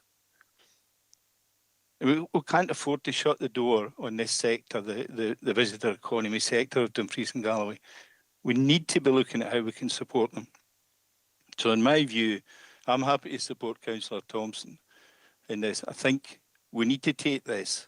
There's a touch of the deja vu here. We need to take this to the next level to find out exactly what's involved and how we can implement it and how it can benefit the people who are directly involved in the visitor economy and the people who are indirectly involved in the visitor economy.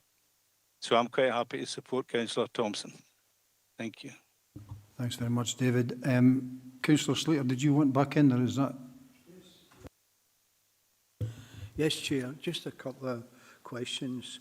If this levy, the people who lived in the region didn't have to pay it, what happens if they bring colleagues and friends from another part of the country? Will they have to pay that levy? And secondly, if this consultation goes on over the next 12 weeks, what's the cost of this consultation? Thank you. Stuart. I'm going to pass this to John, if that's all right, in terms of the who pays. Yeah. Apologies. It really will be around who paid for the accommodation, which is where we would get the proof of whether you were a resident or not. So if they were generous people and invited their friends at their expense, then their friends wouldn't pay. If they were more of the other variety, then they wouldn't be able to claim it back. And just in terms of, as I said to Councillor Marshall earlier on, we would estimate the next range of consultative activity would be around the same as we've spent to date in terms of it being £10,000. Thank you. Okay. Thank you. Councillor Marsh, you want to come in? First time speaker. Thank you, Chair. No, I would just like to echo the sentiments of Councillor Thompson and Councillor Ingalls. This sector has lost out on £2.2 million of funding since the closure of the UK share prosperity funding, and sadly we're not going to be getting any from the UK Local Growth Fund. And as Councillor Thompson said, I fear that we're drilling down to the bottom here in the tourist industry. We need to find some tangible way to increase the income, to generate that revenue, so that we can upscale the offering, so we can professionalise the offering that we give and we have for tourists within this region. So I would absolutely wish to move forward to further explore the possibility of this scheme with the fullest of information, to make a rational, objective and sensible choice based on the fullest of information. And I think moving for option B would allow us to do that. Sadly, in May last year, we said a big fat no to the National Park proposal. We didn't even take it to the finish line where we could have sat around the table and tried to mitigate the issues there. This is another possibility to generate guaranteed income for the region that can go directly back into that sector. So I would absolutely support the move to go for option B. Thank you, Chair. Thank you. And there's a couple of people coming back in. Councillor Drysdale's coming back in. Just to remind you, it's normally 2 minutes, right? But you've had quite a bit over that. So is it a quick comment? Thank you very much, Chair. And I think it's really, really important. I was brought up in the hospitality industry. I do not have an interest in it now, but it's an extremely challenging industry. People work really, really hard. And the list that I have compiled here, I would very much like to share with members, because this industry is incurring huge costs at the moment. And the last thing hoteliers and hoteliers need, and overnight accommodation providers need, is this extra administration that they will have to implement themselves. And I'd love to be able to read this list, because actually, Chair, I think it's really important that members think about this list. But if I can share it in another manner, maybe through the governance officer, that would be helpful, or I can quickly read it out. Listen, I don't think we need it at this stage, because in actual fact, you've already put that forward. Your position was in a motion, seconded, we're an amendment, seconded at this stage. I'm getting ready to go to the vote, to be frank. Okay, I accept that. Accept that. Thank you, Chair. I've got one last speaker, I think, or two speakers to come, because I've got Jackie McCammon coming back in, and then I think, well, actually Jackie for the first time, and David Ingalls for the second time. So, Jackie, can you come in first, please? Yeah. Yeah, thanks, Chair. I'll try and be as brief as I can. And I've intentionally sat back and listened to this debate just to get everybody's take on it, because to date, the only people that I've spoken to about it is my group and the hospitality industry. I wonder how many other councillors sat in this room making the decisions today have done that. Listening to the comparison to other decisions previously made is ridiculous. They're far different things to be discussing. I am not an expert. I have been in the hospitality industry practically all my life in tourism, so I'm well aware of these challenges come and go, and it's not going to be the first and it's not going to be the last. However,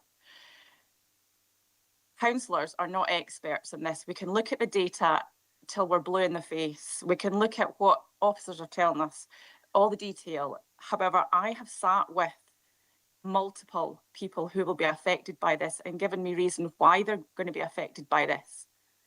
So I represent these people. I was elected to represent these people. Therefore, I cannot back this implementation, Chair, and that's just my tuppence worth on it. Okay, Jackie, thanks very much. David, do you want to come in now? Sorry, it was just a quick one on a comment that was made regarding the cost to the people who are having to collect this visitor levy. I'm almost certain I read it in the paper, but or in a meeting at one point, that they actually get to hold back some of the money that they gather in. There's a small percentage to cover their administration fees. Is that correct?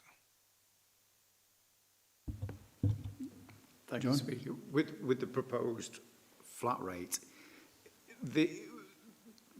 we've gone down that route from the feedback from the early engagement, because that was the simplest by far. So we've limited the amount of administration by far. So there wouldn't be anything to charge back there, because there'd be simply totting up how many bed nights they'd basically sold. So we couldn't get any more simple, and that was the approach. So there wouldn't be they wouldn't need to hold back any finals on that basis. Thank you, Chair. Okay, thank you. Thanks. You okay with that, David? Yeah, that's grand. Thank you. Thank you. Right, okay, consideration, here we go. We've got a motion to take option A or option 1, yeah, seconded by Pauline Drysdale. We've got an amendment proposed by Stephen Thompson, leader, and seconded by Ben Dashper. So in that process, I think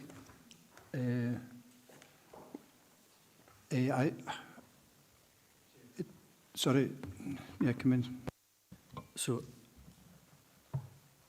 at the moment, I think it's either option 1 or option 2, and then there's the A and B bit for later. But I mean, obviously we have to get past the first bit, so it's just to clarify that bit. Okay. Yeah, obviously simplify the process. We got the first one where it's option A or B first, and then depending what happens there, it either falls or we go forward to the next part, and then we consider if it's A and B.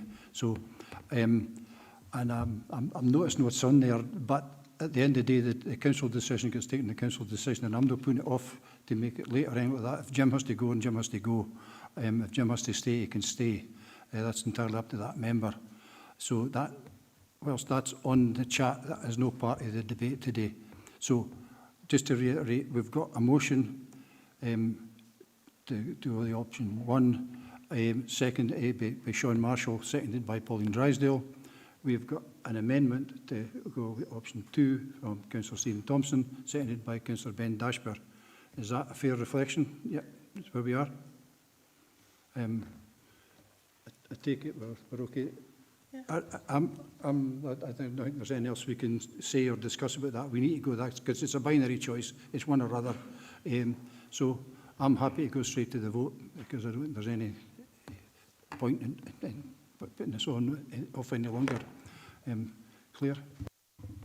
Okay, just to sum up then, both motion and amendments, you're both noting what's in 2.1. Then the motion proposed by Councillor Marshall, seconded by Councillor Drysdale, is to, at 2.2, agree option 1, which would be stop all the work at this point and not advance a scheme. The amendment is proposed by Councillor Thompson, seconded by Councillor Dashper, and that would be to agree option 2, which is to advance to formally consult on a proposed visitor levy scheme and assess consultation responses further before deciding to implement a scheme or not. Okay then, so going to the vote, Chair. Amendment. Vice Chair. Amendment. Councillor Blake. Motion. Councillor Campbell. Amendment. Councillor Dashper. Amendment. Councillor Dempster.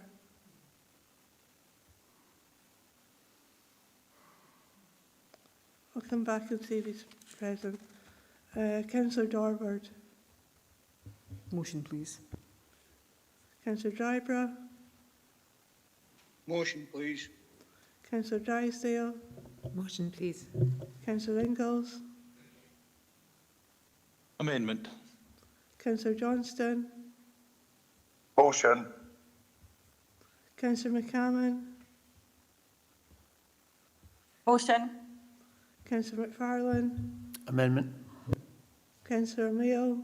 Motion. Councillor Marsh. Amendment, please. Councillor Marshall. Motion, please. Councillor Slater. Councillor Thompson. Amendment. Councillor Wilson. Motion, please. And Councillor Dempster. Not present.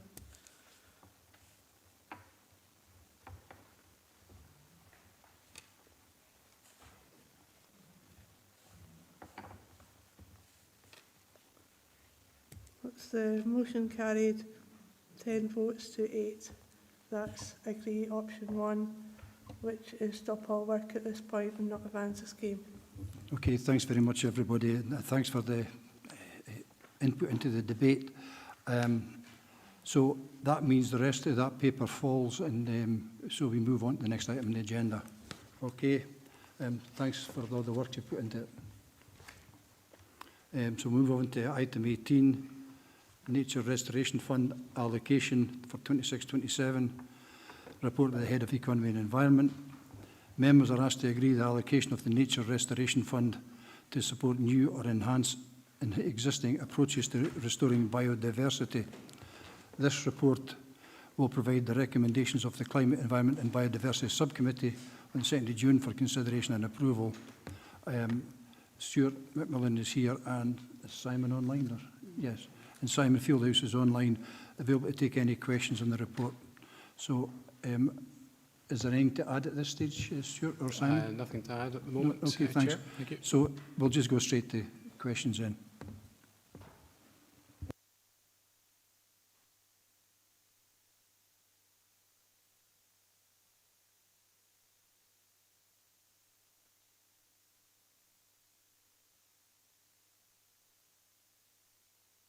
Okay, I'm not seeing any hands at all, so I'm happy. I'm just going straight to recommendations.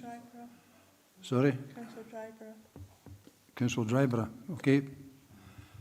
I was just going to say the same as you there, Chair, just go agree with the recommendations. Thanks, Archie. Okay, great minds, eh? Okay, so we'll move straight to the recommendations. Are we happy to agree the recommendation? Yeah. Thank you. Thanks very much, Simon, online.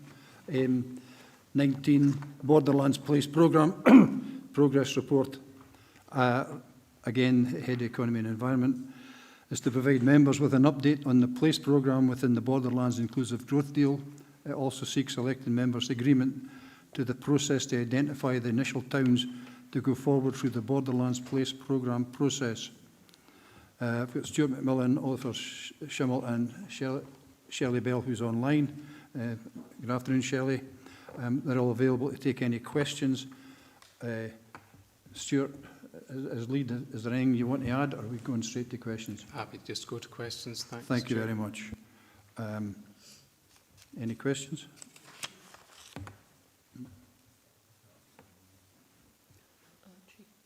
Archie, do you want to come in? Yeah, thanks very much, Chair. And I think this group actually worked very well in Gretna and Brigg and Gretna Green and Springfields Borderlands Town investment. And they called it the Solway Area Team, which is right. I think they did a brilliant job putting this together. However, there is one question that I kept getting asked, and it's how much money has the council put in to the Star of Caledonia? And it's my understanding there's none. But you know, I just want to clarify that to make sure that people round about understand exactly what's going on. Sure, yeah. Thanks for the question, Councillor Dryburgh. Yes, your understanding is correct. There's no direct council funding through the Borderlands or the council's Borderlands allocation that goes to the STAR project. It's entirely funded through the government aspects of funding through the partnership deal.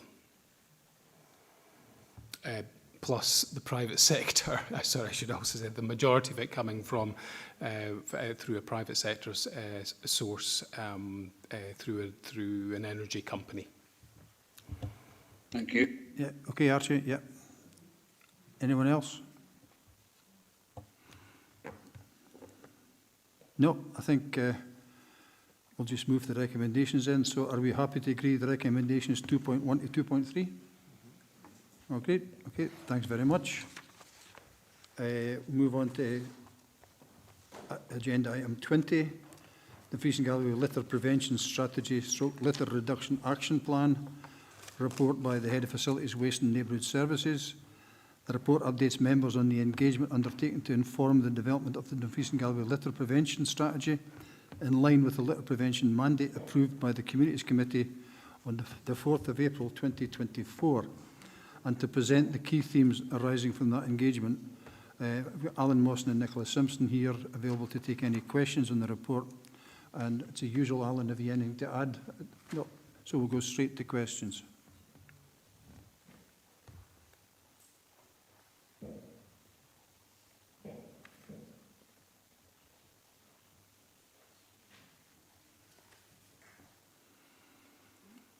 No. All right, sorry. Dougie Campbell, yeah. Thank you, Chair.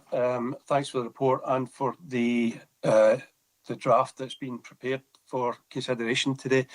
It's a question around the targeting of specific areas which have been identified by the LEAMS system. It's just to ask if there's any likelihood of other areas surfacing, sorry, tongue twisted here, having a detrimental effect in other areas where litter is an ongoing problem.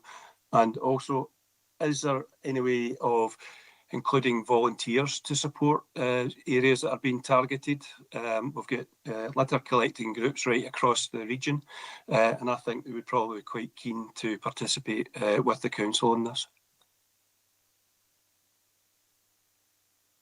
Nicola? Thank you, Chair. Thank you for the question.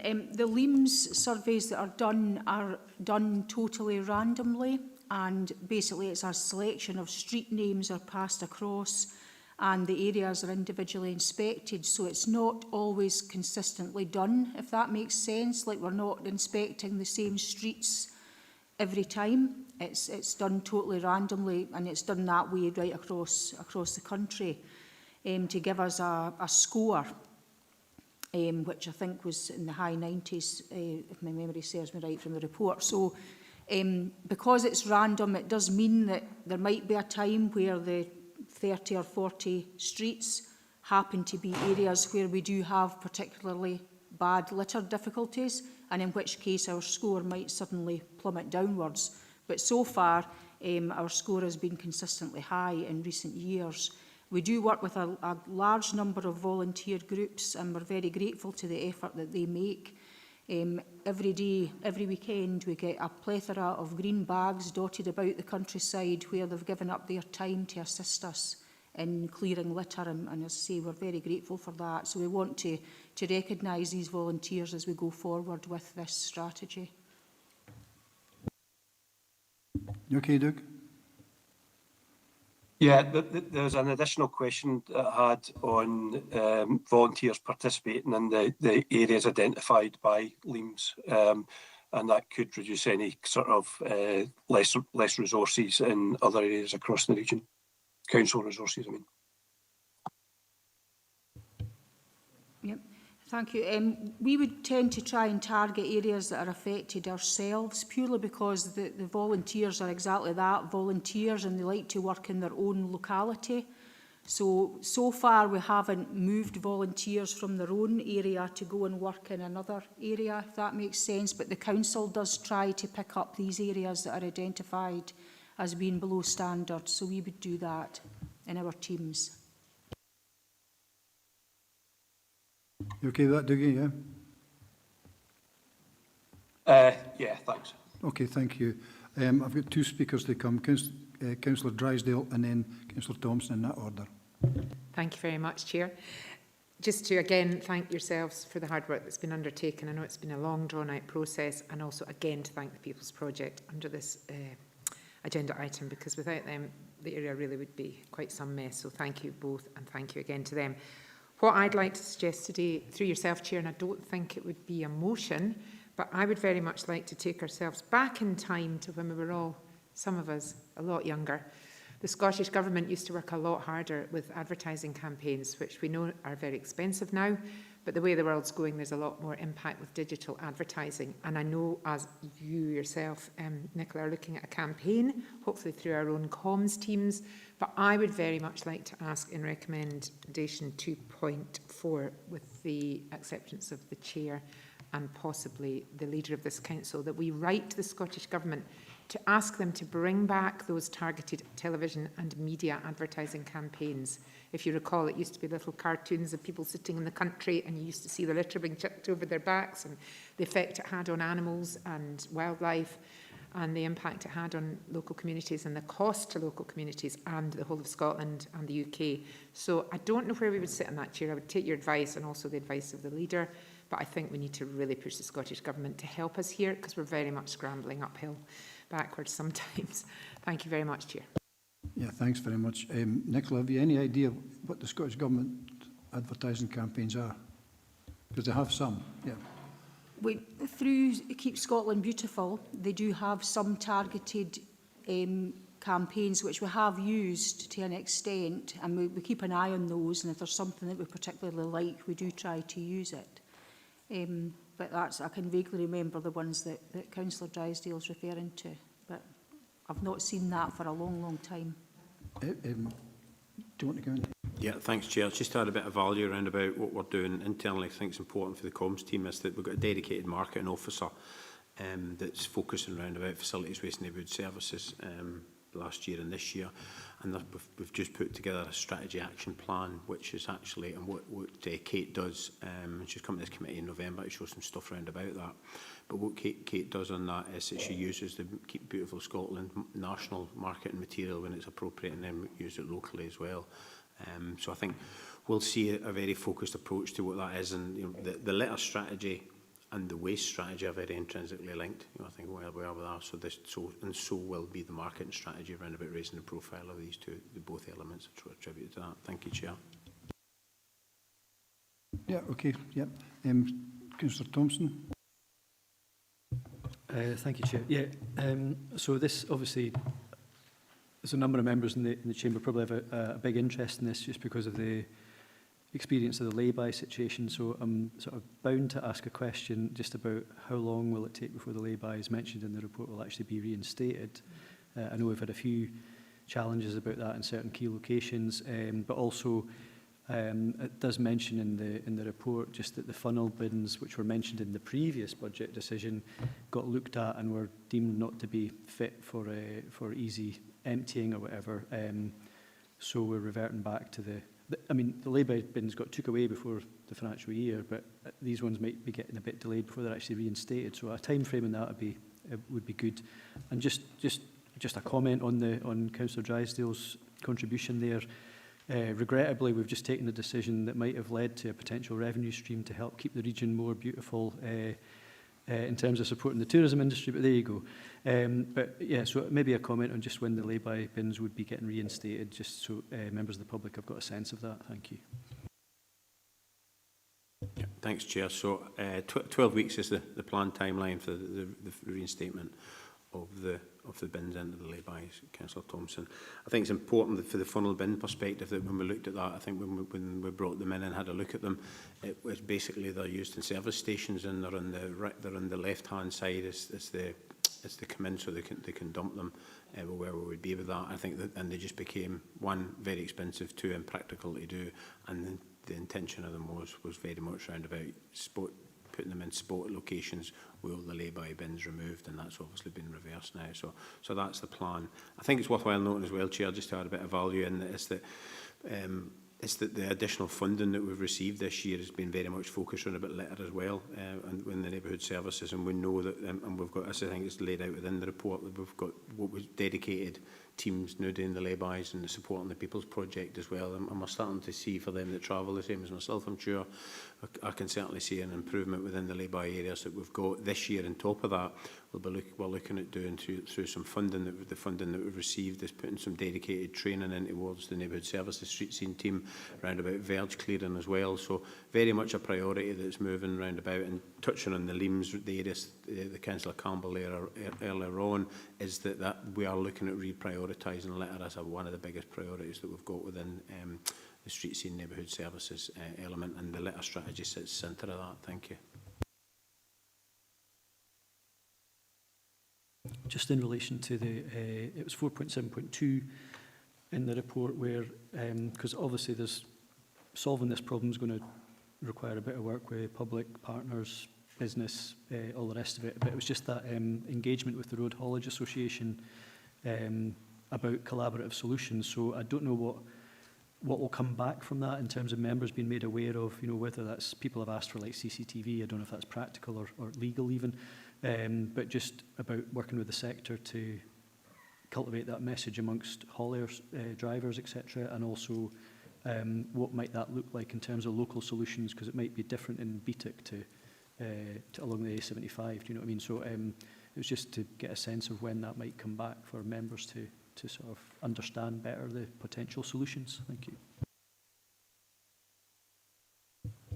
Thank you. We did that initial engagement with the Haulage Association really with a view to them supporting us to encourage their members to not leave any rubbish or other material in the lay-bys.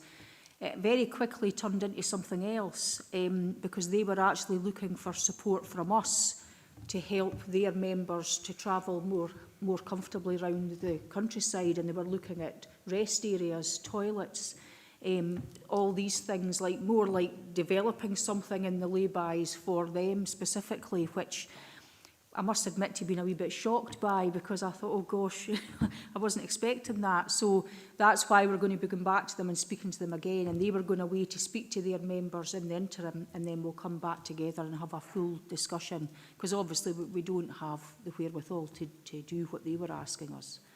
So it's going to be a very lengthy conversation, I think. But they were sort of understanding the problems that we are facing in the local area, because they were provided with photographs and everything, you know, so they do understand, and we are going to continue that engagement. So I'm sure we could bring something back for members, or maybe just a members briefing once we've done that, so that you're kept up to date. Okay, thank you. I've got another couple of speakers want to come in. Councillor McFarlane was first with his hand up, then Councillor Slater in that order. Yeah, thank you, Chair. I note within the papers that there was talk about the Council adopting responsibility for maintenance of litter on the A75 and such like. And it's disappointing to see that it may actually take legislation in order to do that. But from my perspective, and certainly from visitors who visit me, the A75 is the main source of any complaints that we get in relation to the littering. We've got, certainly within Kirkcudbright, we've got somebody who's committed to trying to keep the streets clean there, and really committed to it in all sorts of weathers. And I think that as you go around the small towns and villages, that they are generally maintained. A75 is the main source of this. And it's just disappointing that we don't have the authority to do that. So I'm wondering what pressure we can put on those who do have responsibility to make sure that they come along and they take their share of it. Thanks. Alan, can you pick that up? Yeah, thanks, Chair. Thanks, Councillor McFarlane. So I think within the paper and the motion that we had, it was within the service plan and the end of year report, is that we did the lobbying exercise, the Scottish Government round about it. I think it's worth noting that we are the letter authority. We are responsible for the letter on the A75. What we're trying to do is some authorities are working through with Amy and Baird as an example of the contractors that manage them trunk roads, is about getting support for them to take responsibility through that lobbying exercise, of which there seems to be some traction nationally, but hasn't really came to a conclusion. Nicola and the team have engaged with Amy, and we've got that ongoing round about trying to support mechanisms on it. The challenge is that the majority of that A75 isn't overly safe, and we need to be looking at road closures or traffic management in there when we're doing it, and they're extremely expensive. Hence the reason, as I mentioned earlier on, Councillor McFarlane, we're going to be looking at doing some comprehensive training around about the verge cleaning and the A75 and trunk roads on what that looks like. There is elements within there that we can clean with the right training in. I think it's 1.5 metres from the main road, and we're doing that. So I think I would offer for members a bit of confidence in the room that is a priority for us, where we are with that. And ultimately, members pick up a lot of traction from the 75 and the litter, and so do ourselves through complaints and stuff. So we know it's a priority where we go. And I think there's further lobbying that's required around the Scottish Government to try and get the main contractors to take some more responsibility, if not the complete responsibility. Thank you, Chair. Yeah. You want back in, Andy? Yeah, thank you for that, Alan. I mean, one of the reasons for me asking that is I've attended a number of community councils where they're not concerned about that are in the villages and in the towns. It is actually on the A75, and they have done that, and I've put it through EMES to try and get that sort of feedback. But equally, I think, yeah, lobbying, we do have a new government in place now, so I think, you know, going back to them and seeing if we can get them to G up AMA or whoever it is that's got that responsibility, that would be great. Thanks. Okay. Councillor Slater. Thank you, Chair. It's a question for Alan. In television now, there's programmes now that use CCTV in lay-bys and that, especially in heavily, where there's like fly tipping and things like that. And a number of people are now getting prosecuted. Cameras are very, very cheap, I must admit. And once they're set up, and even putting signs up in certain places, just a sign, CCTV in operation, sometimes that's enough to deter people from actually throwing litter down. So I just wondered if the Police Council was maybe looking at, maybe doing an exercise like that, actually targeting specific areas to try and stop, and then maybe have one or two court appearances. That tends to help as well. I suppose the other thing, really, the lady spoke about lorries and transport, but something we don't have here, we don't have a lorry park here. There's nowhere for the people to park. They park over at the Cooker Bridge, and there's the only facility there is maybe Greg's shop when it's open. So there's a number of issues here that... one last point, so is volunteers. How does they stand with if they're picking up roadsides, and how does insurance work on that? Do they get insurance of anything at all when they're doing that sort of work? Or is it up to them to pay their own insurance if they get hurt in any way? Thank you. Thanks, Chair. I'll pick up on the first 2 points, maybe I'll ask Nicola to pick up on the volunteers. So community safety is within the letter strategy, and they sit with the guidance and the empowerment around about CCTV. So they're part of the working group that's in there. We have had early conversations with where they are with it, where they are. The feedback for them is initially it's not as easy as we think it is through the legislation that's in place, but they're certainly part of it. And I think it does mention within the letter strategy that there's a potential looking at CCTV cameras in appropriate places. So it'll be part of that process moving forward. The lorry park's an interesting one. It cast me back to the DG first days, and we looked at the potential commercial operation of the council looking at that. I think it's interesting. I think somebody that travels A75 an awful lot and has done, yeah, something, a stopgap would be really great where that sits. But I think because there hasn't been one, it probably shows the lack of commercial viability of what there is within that route and where they are with that, but hasn't been scoped. So I think it's a point to take on board. I think it sits out with the strategy, but I'm sure it's one that the executive directors, maybe one that we can have a conversation around about looking at that. It would be worthwhile scoping into the haulage companies and asking the question as part of the consultation. But I don't think it sits within the strategy. And I'll let Nicola offer a bit of detail on the volunteers and the insurance questions. Thank you. Okay, thanks. Councillor Dorward, Linda. Oh, sorry, Nicola, forgot about you. Sorry to answer the second part of the question. We don't encourage our volunteers to work on the side of the trunk roads because of the speed of the traffic. We really try our very best to dissuade them from doing that. We do have a couple of groups who are so determined that they will not listen to us in that regard, but we wouldn't encourage it. The insurance risk is theirs, and they can take out insurance policies themselves, and I know a lot of the groups do that. Okay. Okay, sorry about that. Linda. Got a fright there, Chair. I thought I was going to have to answer that question. I don't know. I was co-opted onto that group.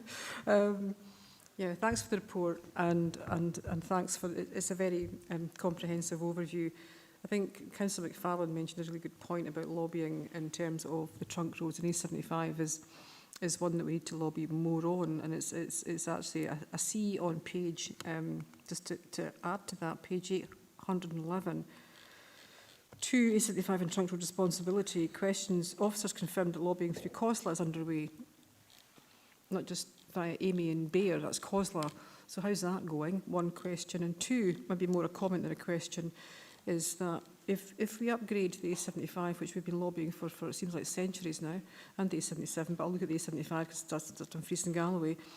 I think Councillor Drysdale's mentioned this on numerous occasions about rest areas for wagons, for HGVs, would probably come as a result of that, because it would be, and it wouldn't be us that would pay for it, it would be hauliers or businesses, because the you know, you see if you drive along that, if you're unfortunate enough to get caught amongst a convoy of HGVs, it's quite challenging. But you also see when you're driving along and back, everybody's parked up in laybys. In fact, they park up in Dumfries, they park up everywhere because there aren't rest areas for hauliers. So it's something that we could probably work on if we looked at improving the A75 with hauliers to get a business case for that, which isn't to do, well, it is to do with litter, because if they had somewhere to park up, they'd use the facilities to empty their wagons of all sorts of things that they use laybys for at the moment. Thank you.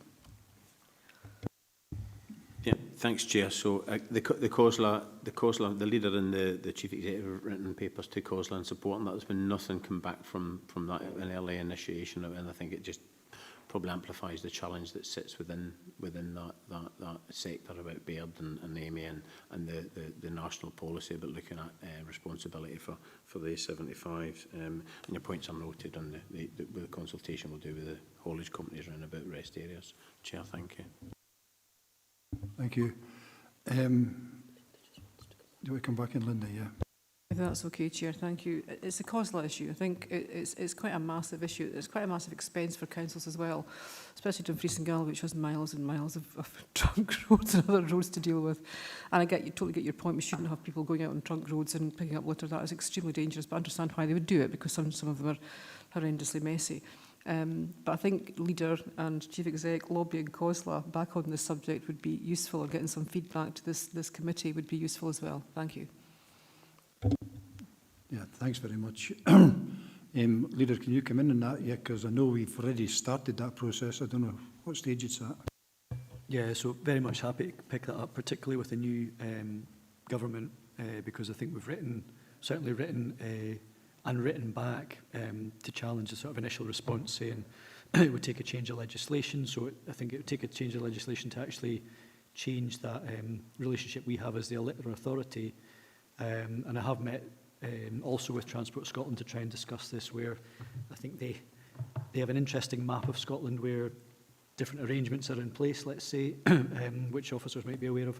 But certainly happy to continue lobbying both through COSLA and maybe the thematic board that deals with this as well. It makes recommendations to leaders could be part of that process as well. But certainly I'm happy to take that forward, and we'll continue to do so. Okay, that's good. I'm just going to pick up a bit on what Pauline was talking about there, about the old cartoons and that. The current marketing is totally different from what it used to be. The big problem you've got is the vast majority of Scottish Government advertising is done through STV Grampian, which is part of the STV franchise now, and doesn't cover the south of Scotland. But that's no problem that the Scottish Government can change, because they would have to. I suppose what we need to include in that, Stephen, if we could, when you take it forward, is that any advertising we're doing or campaigns that we do should actually include border television as well as STV. So that's for here. That's rather than what you're suggesting, because the vast majority of stuff's coming out in Facebook, TikTok, whatever. You know, it's coming out in a mobile phone. It's not coming out the telly anymore. And we've not got any evidence. It's older people who tend to be the people who watch the telly who are actually dropping the litter. By the same token, we've not got any evidence. It's younger people who are doing it. So we're kind of blind in that respect. So I think I'd be quite happy to write we officers and work with officers to find out what their advertising campaign is across the whole litter strategy, because they must have an advertising campaign that's part of that.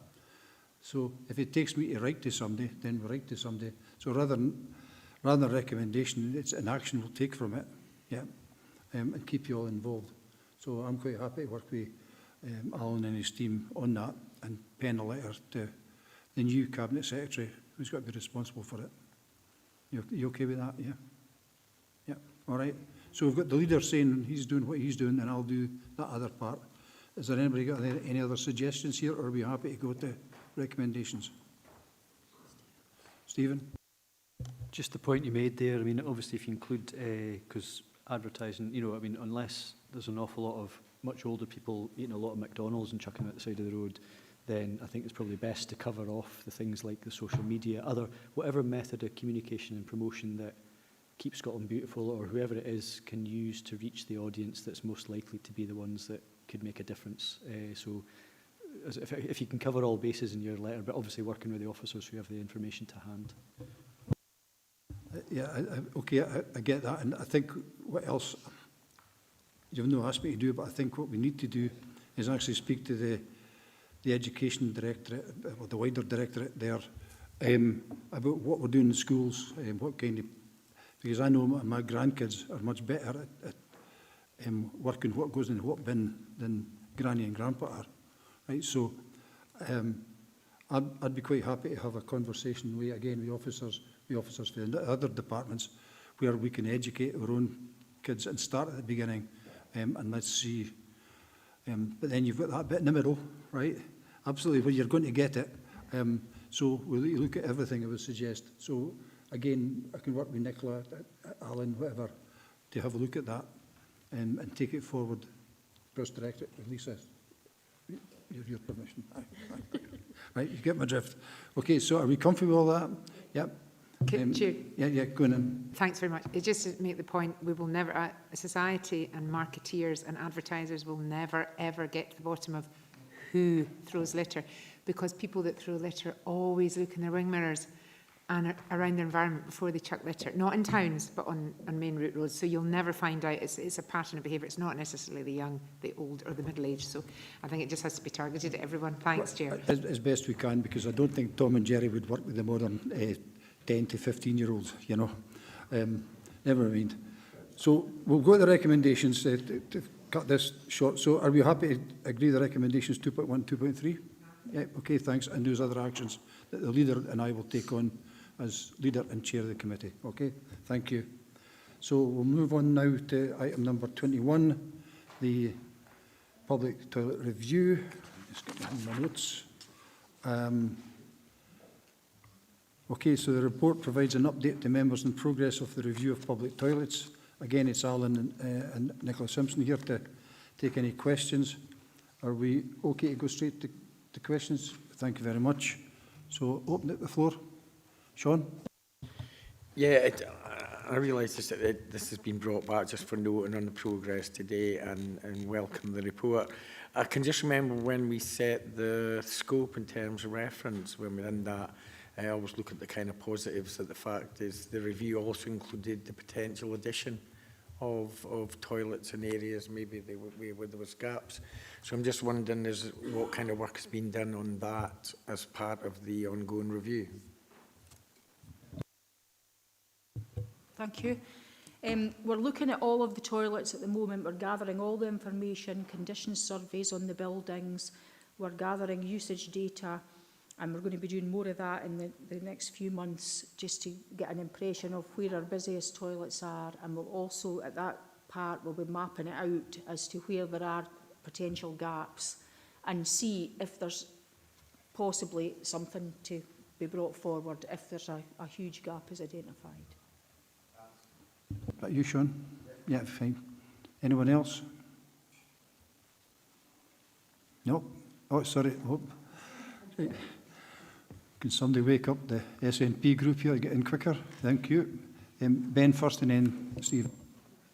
Yeah, thank you. When we're talking about potentially working with other organisations and such for sustainable toilet service provision, I'm reminded of South Ayrshire Council, who run the Comfort Scheme, where local organisations and businesses get paid a small annual fee by the local authority to open up their toilets and make them accessible.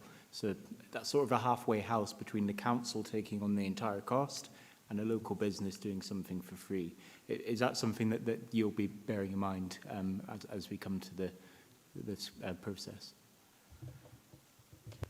Yes, we will be looking at that as well. We've done some research across Scotland. We started this process back in 2019, and the work we did then, we looked very extensively at comfort schemes.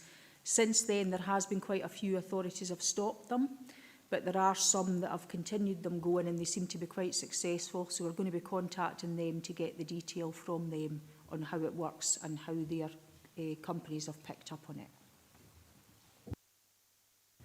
Thanks. Okay, Ben. Yeah. Councillor Thompson. Stephen. Thanks, Chair.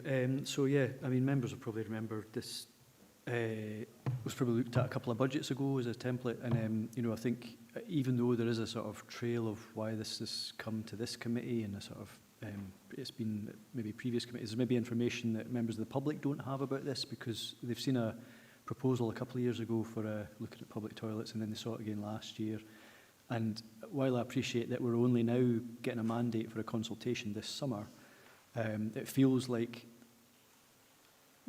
I suppose now's the second best time to do that because, you know, we're just hearing there 2019 maybe we'd started a lot of work on this, and yet we're only now getting around to that public consultation. So I just sort of feel maybe, I think we'll welcome what comes back from that because I think we're very interested in getting a better solution to our toilet offering both for residents and visitors. If only there was a way to fund that on a revenue basis, but anyway. So, and there's something there about,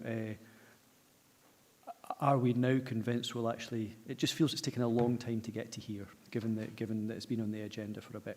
Thank you. Nicola, do you want to come in on that? Or? No, Alan? Yeah, Chair, I'll let Nicola in a second. I think the important point is, I mean, I think public toilets, 2019, long time, but public toilets have been reviewed even previous to that, certainly in my time where we are with that. I think the fundamental change here is that, and it's laid within the report, is the bringing together facilities, waste and neighbourhood services and how we're going to service them is going to be different. I think in the maximisation of the utilisation of the teams is an example where we are. We've looked at we've got templates within the cleaning service that's been agreed that come in and play next year, a savings option about mobilising the cleaning, office cleaning in its entirety. So there's a scope and exercise that will bring that into conjunction with how we're going to service the mobile toilets, potentially when we come back to members with options on that.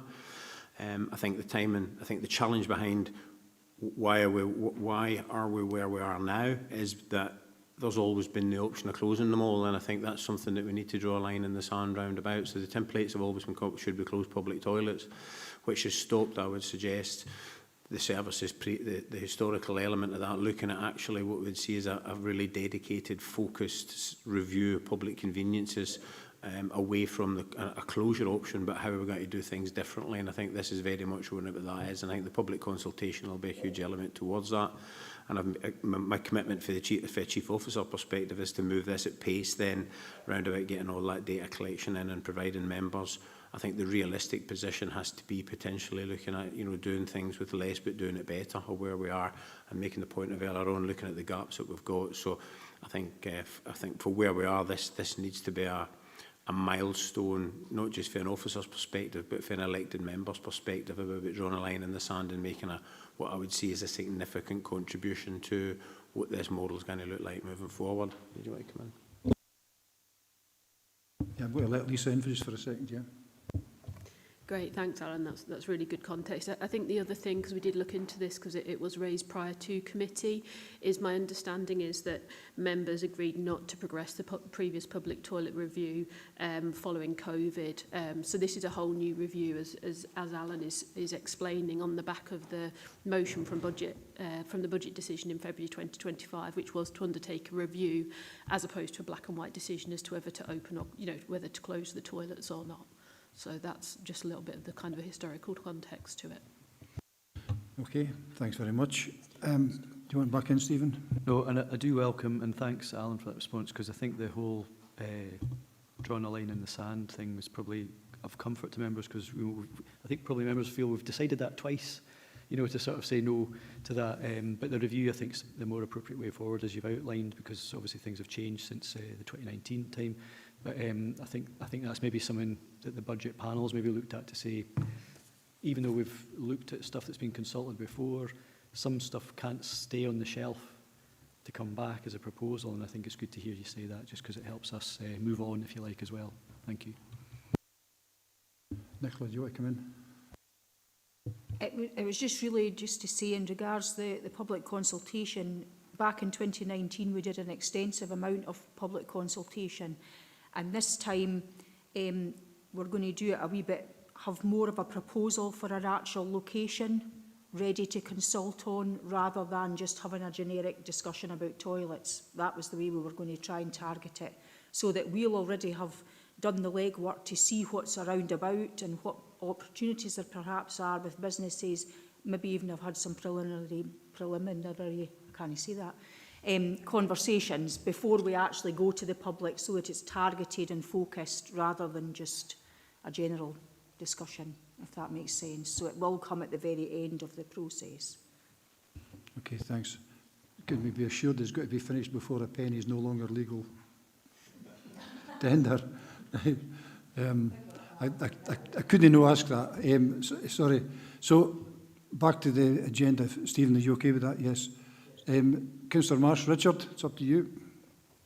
Thank you, Chair. No, it was just a point of clarity. On page 823, your table in the appendix with the low, moderate, significant and high bars in that, is that the upkeep cost or the cost to maintain, or is that to bring the toilets back to a suitable standard? Could you just explain that a little further, please?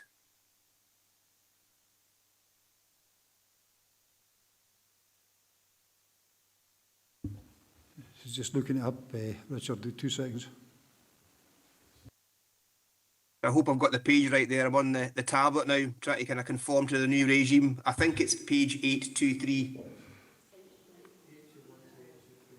Yeah, I can see it. Yeah. So, sorry, the question was, Councillor Marsh, sorry, just distracted there looking for the table. No worries, Alan. It was just the figures on the table, the low, moderate and significant. Is that the running costs for these toilets, or is that the money required to bring them up to standard? Could you just further explain what those monetary values represent? Thank you. Yes, that is the cost of outstanding repairs on these buildings, and to bring them up to a good standard is what would be required financially, which comes to a total of £531,000. So it is a lot of money. You know, thank you for that. And just as through you again, Chair, as Councillor Thompson had lightheartedly pointed out, if only we had a way to bring in that much needed revenue, we could ensure that we upkeep these facilities to a really high standard, so that what we're offering to visitors and to locals within our towns and villages was of a high standard. And obviously within the paper we talk, or it uses the word rationalise, and always worry that that really only means one thing, and that's closure. So, you know, where are we going to find the funds to hopefully keep all of these open, and to bring them back to a high standard for not only the residents but also our hopefully many visitors? Yeah, I think we've got that. Okay, no problem. Don't think it requires any further input from the officer there. So I've got Councillor Slater and then Councillor Drysdale in that order. Yes, thank you, Chair. It's a question for Alan and Nicola. A few years ago, there was a consultation, and people from the council went round a lot of the businesses and they asked that question. But some of the businesses were concerned the fact is they didn't know who these people were, and their toilets were through the back of their business somewhere. And that was concerns to a lot of people, because people walk in the street, use your toilet, they don't know who they are. And so that's one of the reasons they probably said no to that. Thank you. Yeah, I think that's a comment, and I think Nicola's nodding her head. Yeah, so thanks, David. Councillor Drysdale, Pauline? Yeah, thanks, Chair. The question's actually been answered, Nicola, but just quickly, I'd actually written down, was it for internal works in the 3 columns, which has been answered. But does that include sanitary ware? Are we planning to keep the sanitary, the toilets and sinks the same as they are? Would they be on the potential list going forward for some of them to be renewed, or is that off the list, so to speak? Thanks a lot. Thanks, Chair. I don't believe they're included perhaps in that list. There are some of the combined units, the Wallgate units, that are becoming obsolete. We can't get parts for them. That's the ones where it gives you the soap, it gives you the hot water, and then it blows your hands dry. Wonderful invention when they're working, but, you know, if they break down, then you've got nothing. You know, so we're looking at that. There are some options, perhaps, where we can modify them, and that you could be able to retrofit taps. So we're going to try and improve what's there. And I mean, although that's a huge amount of money, it doesn't render the toilets unusable. It just means that in some cases they're not terribly nice. You know. Yeah, so. Alan, you want to come in as well, don't you? Yeah, just quickly, just to add to that, I think, Chair, the table highlights the exercise that's been done to look at what the toilets require and about that low, moderate and high elements they've got. But what it doesn't do is bring them up to an additional standard that maybe members would be the expectation, picking up Councillor Marsh's position. So this is very much about what we would see as the maintaining of the current standard of the toilet provision we've got. Thank you. Yeah, thanks very much for that. I was one of the champions of the system Perthshire had, you know, where they had comfort stops. But I despair when I go into places just now and I see the state that the public leave them in. You know, so whilst we're on about the litter, there's also that issue in the way we look after our toilets that people allow us to, are kind enough to let us use, for example. That was it. And just one other bit on it, I'm surprised nobody else has touched on it. One of the things that went through full council was about bins and toilets for sanitary bins that men could use as well as women. Now, I know that a lot of that's been put in place, and I know in some places it's been more than one. So have we got any update on where we are with that? Or are we still looking at, as a pilot, that was a pilot we were doing? Yes, so we've put them into the list. Haven't got in front of me, Chair, around about what that is, but it'll form part of this litter strategy. So the view would be is that there would be male and feminine waste bins within the toilet provision that would be whatever the estate looks like when we've finished the review. I think I was going to ask for some common sense here, because if it's a unisex toilet, one bin will suffice. Right? We don't need one for men and one for women. Because there's sometimes well, it's nice and handy to put your elbows on, I suppose, but if you get my drift. So anyway, enough of that. Have we any other questions? Councillor Blake, any come? Ian? Yeah, my apologies for being late. I didn't realise the system had kicked me out and asked for my password again. I've tried to put my hand up for some time. Just a couple of points, and one is to remind members that we actually did put quite a bit of investment into public toilets using the excess money that came from the Coastal Benefit Fund. So we have made some investment as far as that's concerned. In relation to the, a suggestion of comfort scheme, I think the leader mentioned it was in a couple of budgets, or mentioned a couple of budgets ago. I could date this back probably as many as some of the other members will, to, I think around 18 years ago, when quite an extensive survey was carried out, and almost overwhelmingly the businesses were against introducing the scheme, or certainly against supporting it. And finally, just the last thing you mentioned about sanitary bins, etc., and toilets. There is a balance as a maybe a declared interest here. As a disabled person in a disabled toilet, the number of bins that are in it make them non-accessible now, and I think we've got to really be careful with the introduction of this and make sure that the especially accessible toilets, that they are accessible. Thank you. Yeah, thanks very much, Ian. You're mirroring really what I was thinking about. We don't need two bins in one toilet. Accessible toilets tend to be unisex. So, has anybody else got any questions, or are we ready to go to the recommendations? Okay, so I'm happy to go to the recommendations.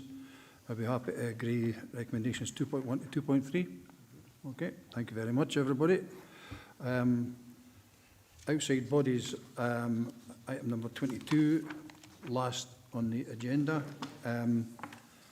Economy and Infrastructure Committee report approved by Assistant Director, Governance and Human Resources.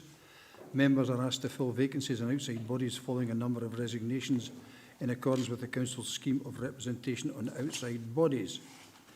With Fraser Davis here today, asking any questions on the report. Fraser, have you any update, or are you happy going well, let's see what we need to do then.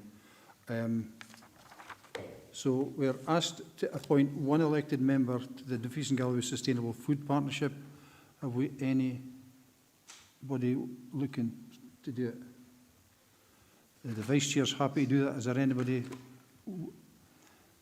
looking for a vote on that? No. Oh. So we're happy to appoint the Vice Chair to at one to the Sustainable Food Partnership. Okay, agreed.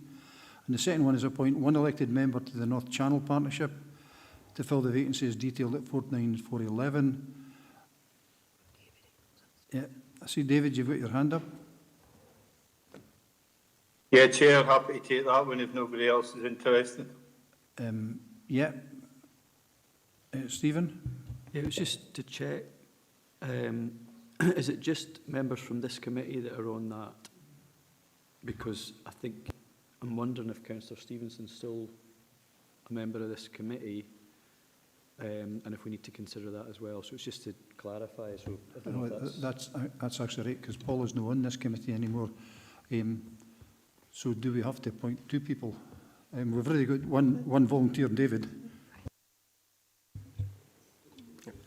I don't think there's actually been a formal position taken on that, but custom and practice is to appoint from the members of the committee. I can't think of any examples where MD out with a committee has been appointed to an outside body.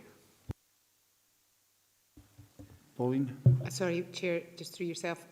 Does that affect Councillor McGregor not being here today because I'm subbing for her? So she hasn't said anything to me about it, but just to make you aware. No, she hasn't resigned at this stage, but she's no longer in the committee, and that's the question that Stephen's asking here is it in the delegations for this committee to appoint to that outside body?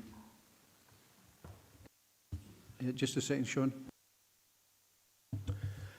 Again, there's no formal decision taken by the Council on this, but I would suggest that if it's a permanent change that Councillor Stevenson's kind of coming off the committee, then I would probably suggest that the committee does find a replacement, just because appointments typically come from that relevant committee. I think at this moment in time she hasn't formally resigned from that role. Now, whether she's disqualified from being in that role because she's no longer in this committee is the $64,000 question, and I'm just going to ask governance as best we can work out the position here. Thank you, Chair. I can't think of an example off the top of my head, but the appointments are made by the committee, but it's out, nominations to an outside body. The committee may choose on occasion, and I think it has happened in the past, where a member not on the committee was perhaps viewed as the best placed person to be on the outside body. So it's not a given that she's not on the outside body anymore. Perhaps we need to get some clarity as whether she wishes to continue. Okay, what I'm going to suggest then is we can leave Paula's situation and find out and clarify Paula's situation and actually take a deeper look at it. Appointing one person as per the report today, and if it is somebody for this committee, we'll just bring it back to the next committee, because when was the last time this met? Sean? Can I just come in and clarify, because everyone's talking about, I've got information that it looks as though it's only going to be a temporary replacement, so if it becomes more permanent, we can inform the committee, but at the moment it's just okay, so that falls in with what I'm saying then, so we'll leave Paul as is just now, okay, and we can revisit it if the temporary becomes permanent, okay, so in that case then, we need to appoint one elected member to the North Channel Partnership. David Ingalls is volunteered. We happy with that? Yeah. And then third is to appoint one elected member to the Supplier Development Programme as detailed in paragraphs 412 and 413. What's the Supplier Development Programme? Is that to do with Scotland Excel? No? Yeah. My understanding is that it's an organisation, I think it's set up through the Scottish Government, that looks to help kind of private sector suppliers, in essence, engage with procurement, with public sector procurement. So it kind of falls into growing the kind of local economy, i.e. the E&I side of things, but it also kind of sits kind of with the procurement side of things as well. Right then, so Ben, yeah? Shouldn't that sit under ECS committee then, if it's to do with procurement? Because I know Scotland Excel is an outside body of that committee as well. The position taken today is because it's ultimately about engaging with private sector employers and suppliers and businesses. It's in essence about, I suppose, a form of business support rather than engaging with procurement itself. It links in, obviously, but it is really about supporting the private sector to engage with public sector procurement.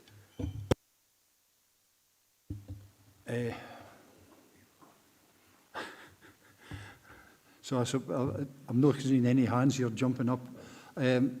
I'll take on that role just now, and we can have a look at it. And if it needs to change to ECS, then we can have a look at that in the passage of time. All right? Yep. Okay, so I'll fill that.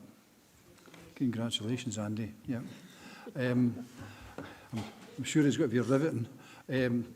Right. Okay. I've got no other business. So thanks very much, everybody, for the way we've conducted ourselves today. Got through a lot, very business-like fashion. So thank you very much, and thank you to all the officers. And as always, Lisa, if you can pass that thanks back to your team for their efforts leading up to the committee today and your committee. Thank you. Okay, everybody. Thanks very much. Chair. Thank you. Bye. Thanks, Chair. Thanks. Thanks, Andy.